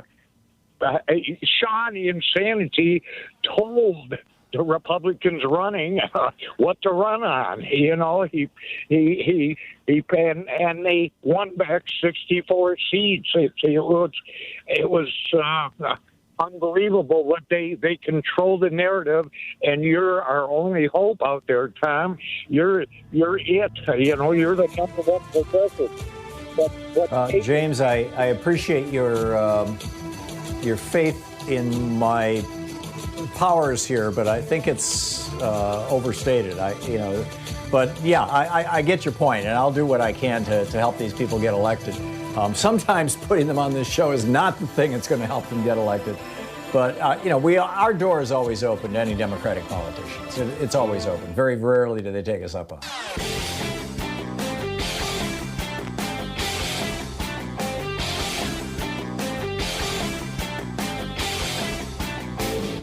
Hey, we're putting together a series of American history books. It started with the hidden history of guns and the Second Amendment. Then we had the hidden history of the Supreme Court, the betrayal of America. Then the hidden history of the Republican war on voting. Coming out soon is the hidden history of monopolies, how big business destroyed the American dream. And then next spring, it's going to be the hidden history of oligarchy and tyranny. So we have a new video up for people who are supporters of the Thom Hartmann Program. Specifically, it's over at thomhartmann.com. Talking about language, how we use language. Language matters tremendously. And we have chosen as a society, as a culture, as media, as political leadership, et cetera, not to refer to people like Steve Mnuchin, who threw thousands of people out of their homes illegally during the banking crisis, as looters, not to refer to Rex Tillerson, whose oil company has ravaged much of the third world, literally destroying people's lives, killing people, poisoning people. We don't refer to them as looters. We don't refer to the police who go into neighborhoods and kill people, minorities, particularly African Americans. We don't refer to them as looters, stealing their lives. But when black people rise up and say, no, enough, we call them looters. There's something wrong with this. Check it out. It's at thomhartmann.com.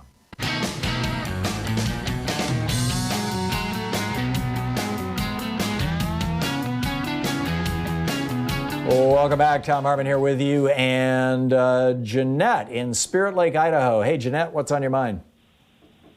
Yeah, Tom, thank you. I wanted to disagree with you about why the media is protecting Trump, not out of respect for the office, but as tools for the corporate establishment. You know, what I've learned over the last 4 years is that the corporate establishment has been using the two-party system to divide and conquer the electorate for decades.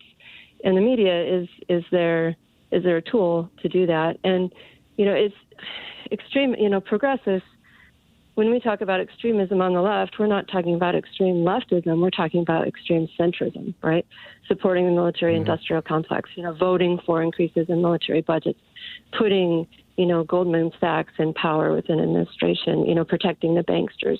And so, I think, just listening to Ravi earlier too, it's how do we speak up and argue against that? I mean, you're right. Right now, we're very limited by this system. We don't have choices. But within the Electoral College, we can say, well, in areas like I live in Idaho. Idaho's not going to vote for Biden. They're going to vote for Trump. But can I vote for a third party and give the Democratic Party? The thing is, we were able to, like with net neutrality, we were able to have our voice heard with Obama, right? Initially, he didn't protect net neutrality, and then he did. Initially, he didn't protect DAPL, and then he did. So we have more potential of that with Biden. But still, how do we as progressives, they have subdued our voice. I think there are two things that we have to do, Jeanette, and it's very simple and it's very straightforward. Supporting third parties right now in a state that does not have instant runoff voting, Maine does, Support third parties there all day long.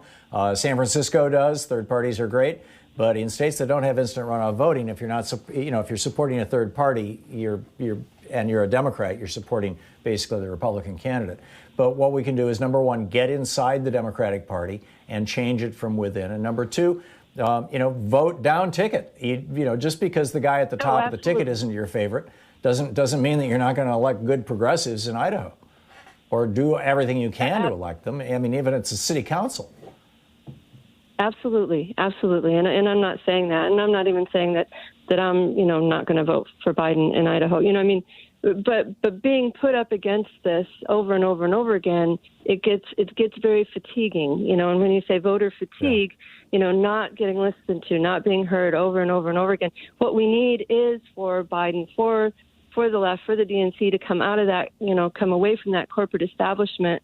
Divide and, what is causing that change, Jeanette? Forgive my interrupting you, but we're up against the end of the show here. What is causing that change right now? What brought about the ability of Alexandria Ocasio-Cortez to blow, what was it, Joe Crowley, as I recall, out of the water? The guy that she ran against, the establishment Democrat who'd been there for like 18 terms or something, is people like you and me. It's progressives saying, yes, I'm going to get involved. And people like Alexandria Ocasio-Cortez saying, I'm going to run for political office. And that's what we need to be doing. We need to be supporting progressives in the Democratic Party. And there's no shortage of them.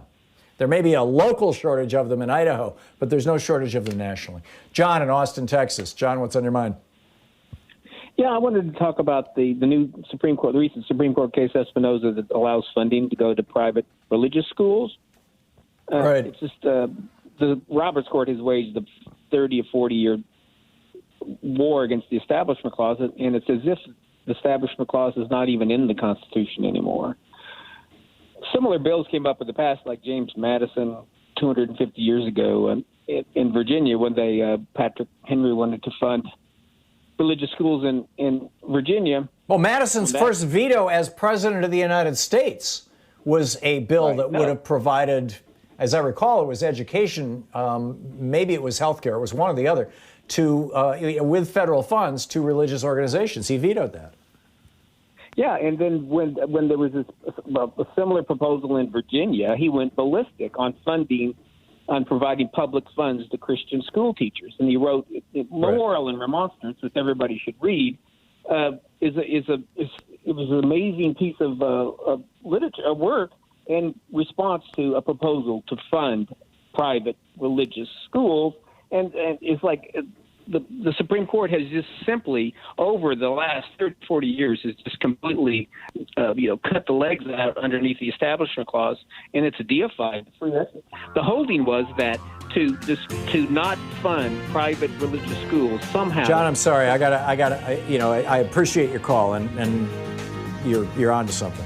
Hey, thanks so much to Louise Hartman, Sean Taylor, Nate Atwell, Jamie Holly, Joyce the Hammer Nance, Nigel Peacock, Sue Nethercutt, Patrick Hoyt, Geraldine Helbert, Dave Fulton, Ron Hartenbaum, Chase Sprouse, Nicholas Miller, Pat Sweeney, and Jabbermocky, the folks who helped bring this program to you.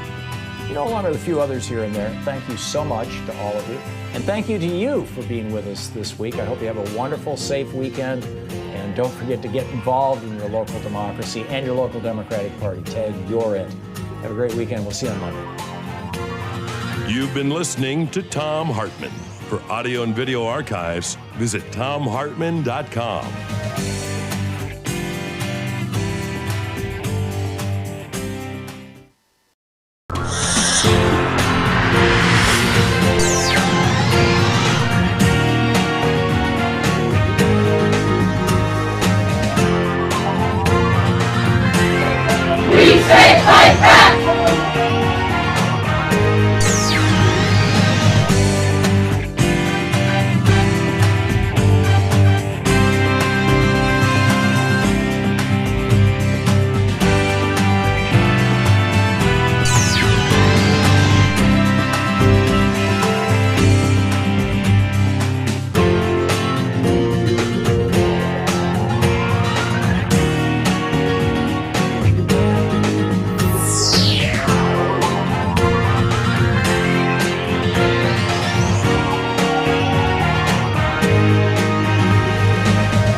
Bye.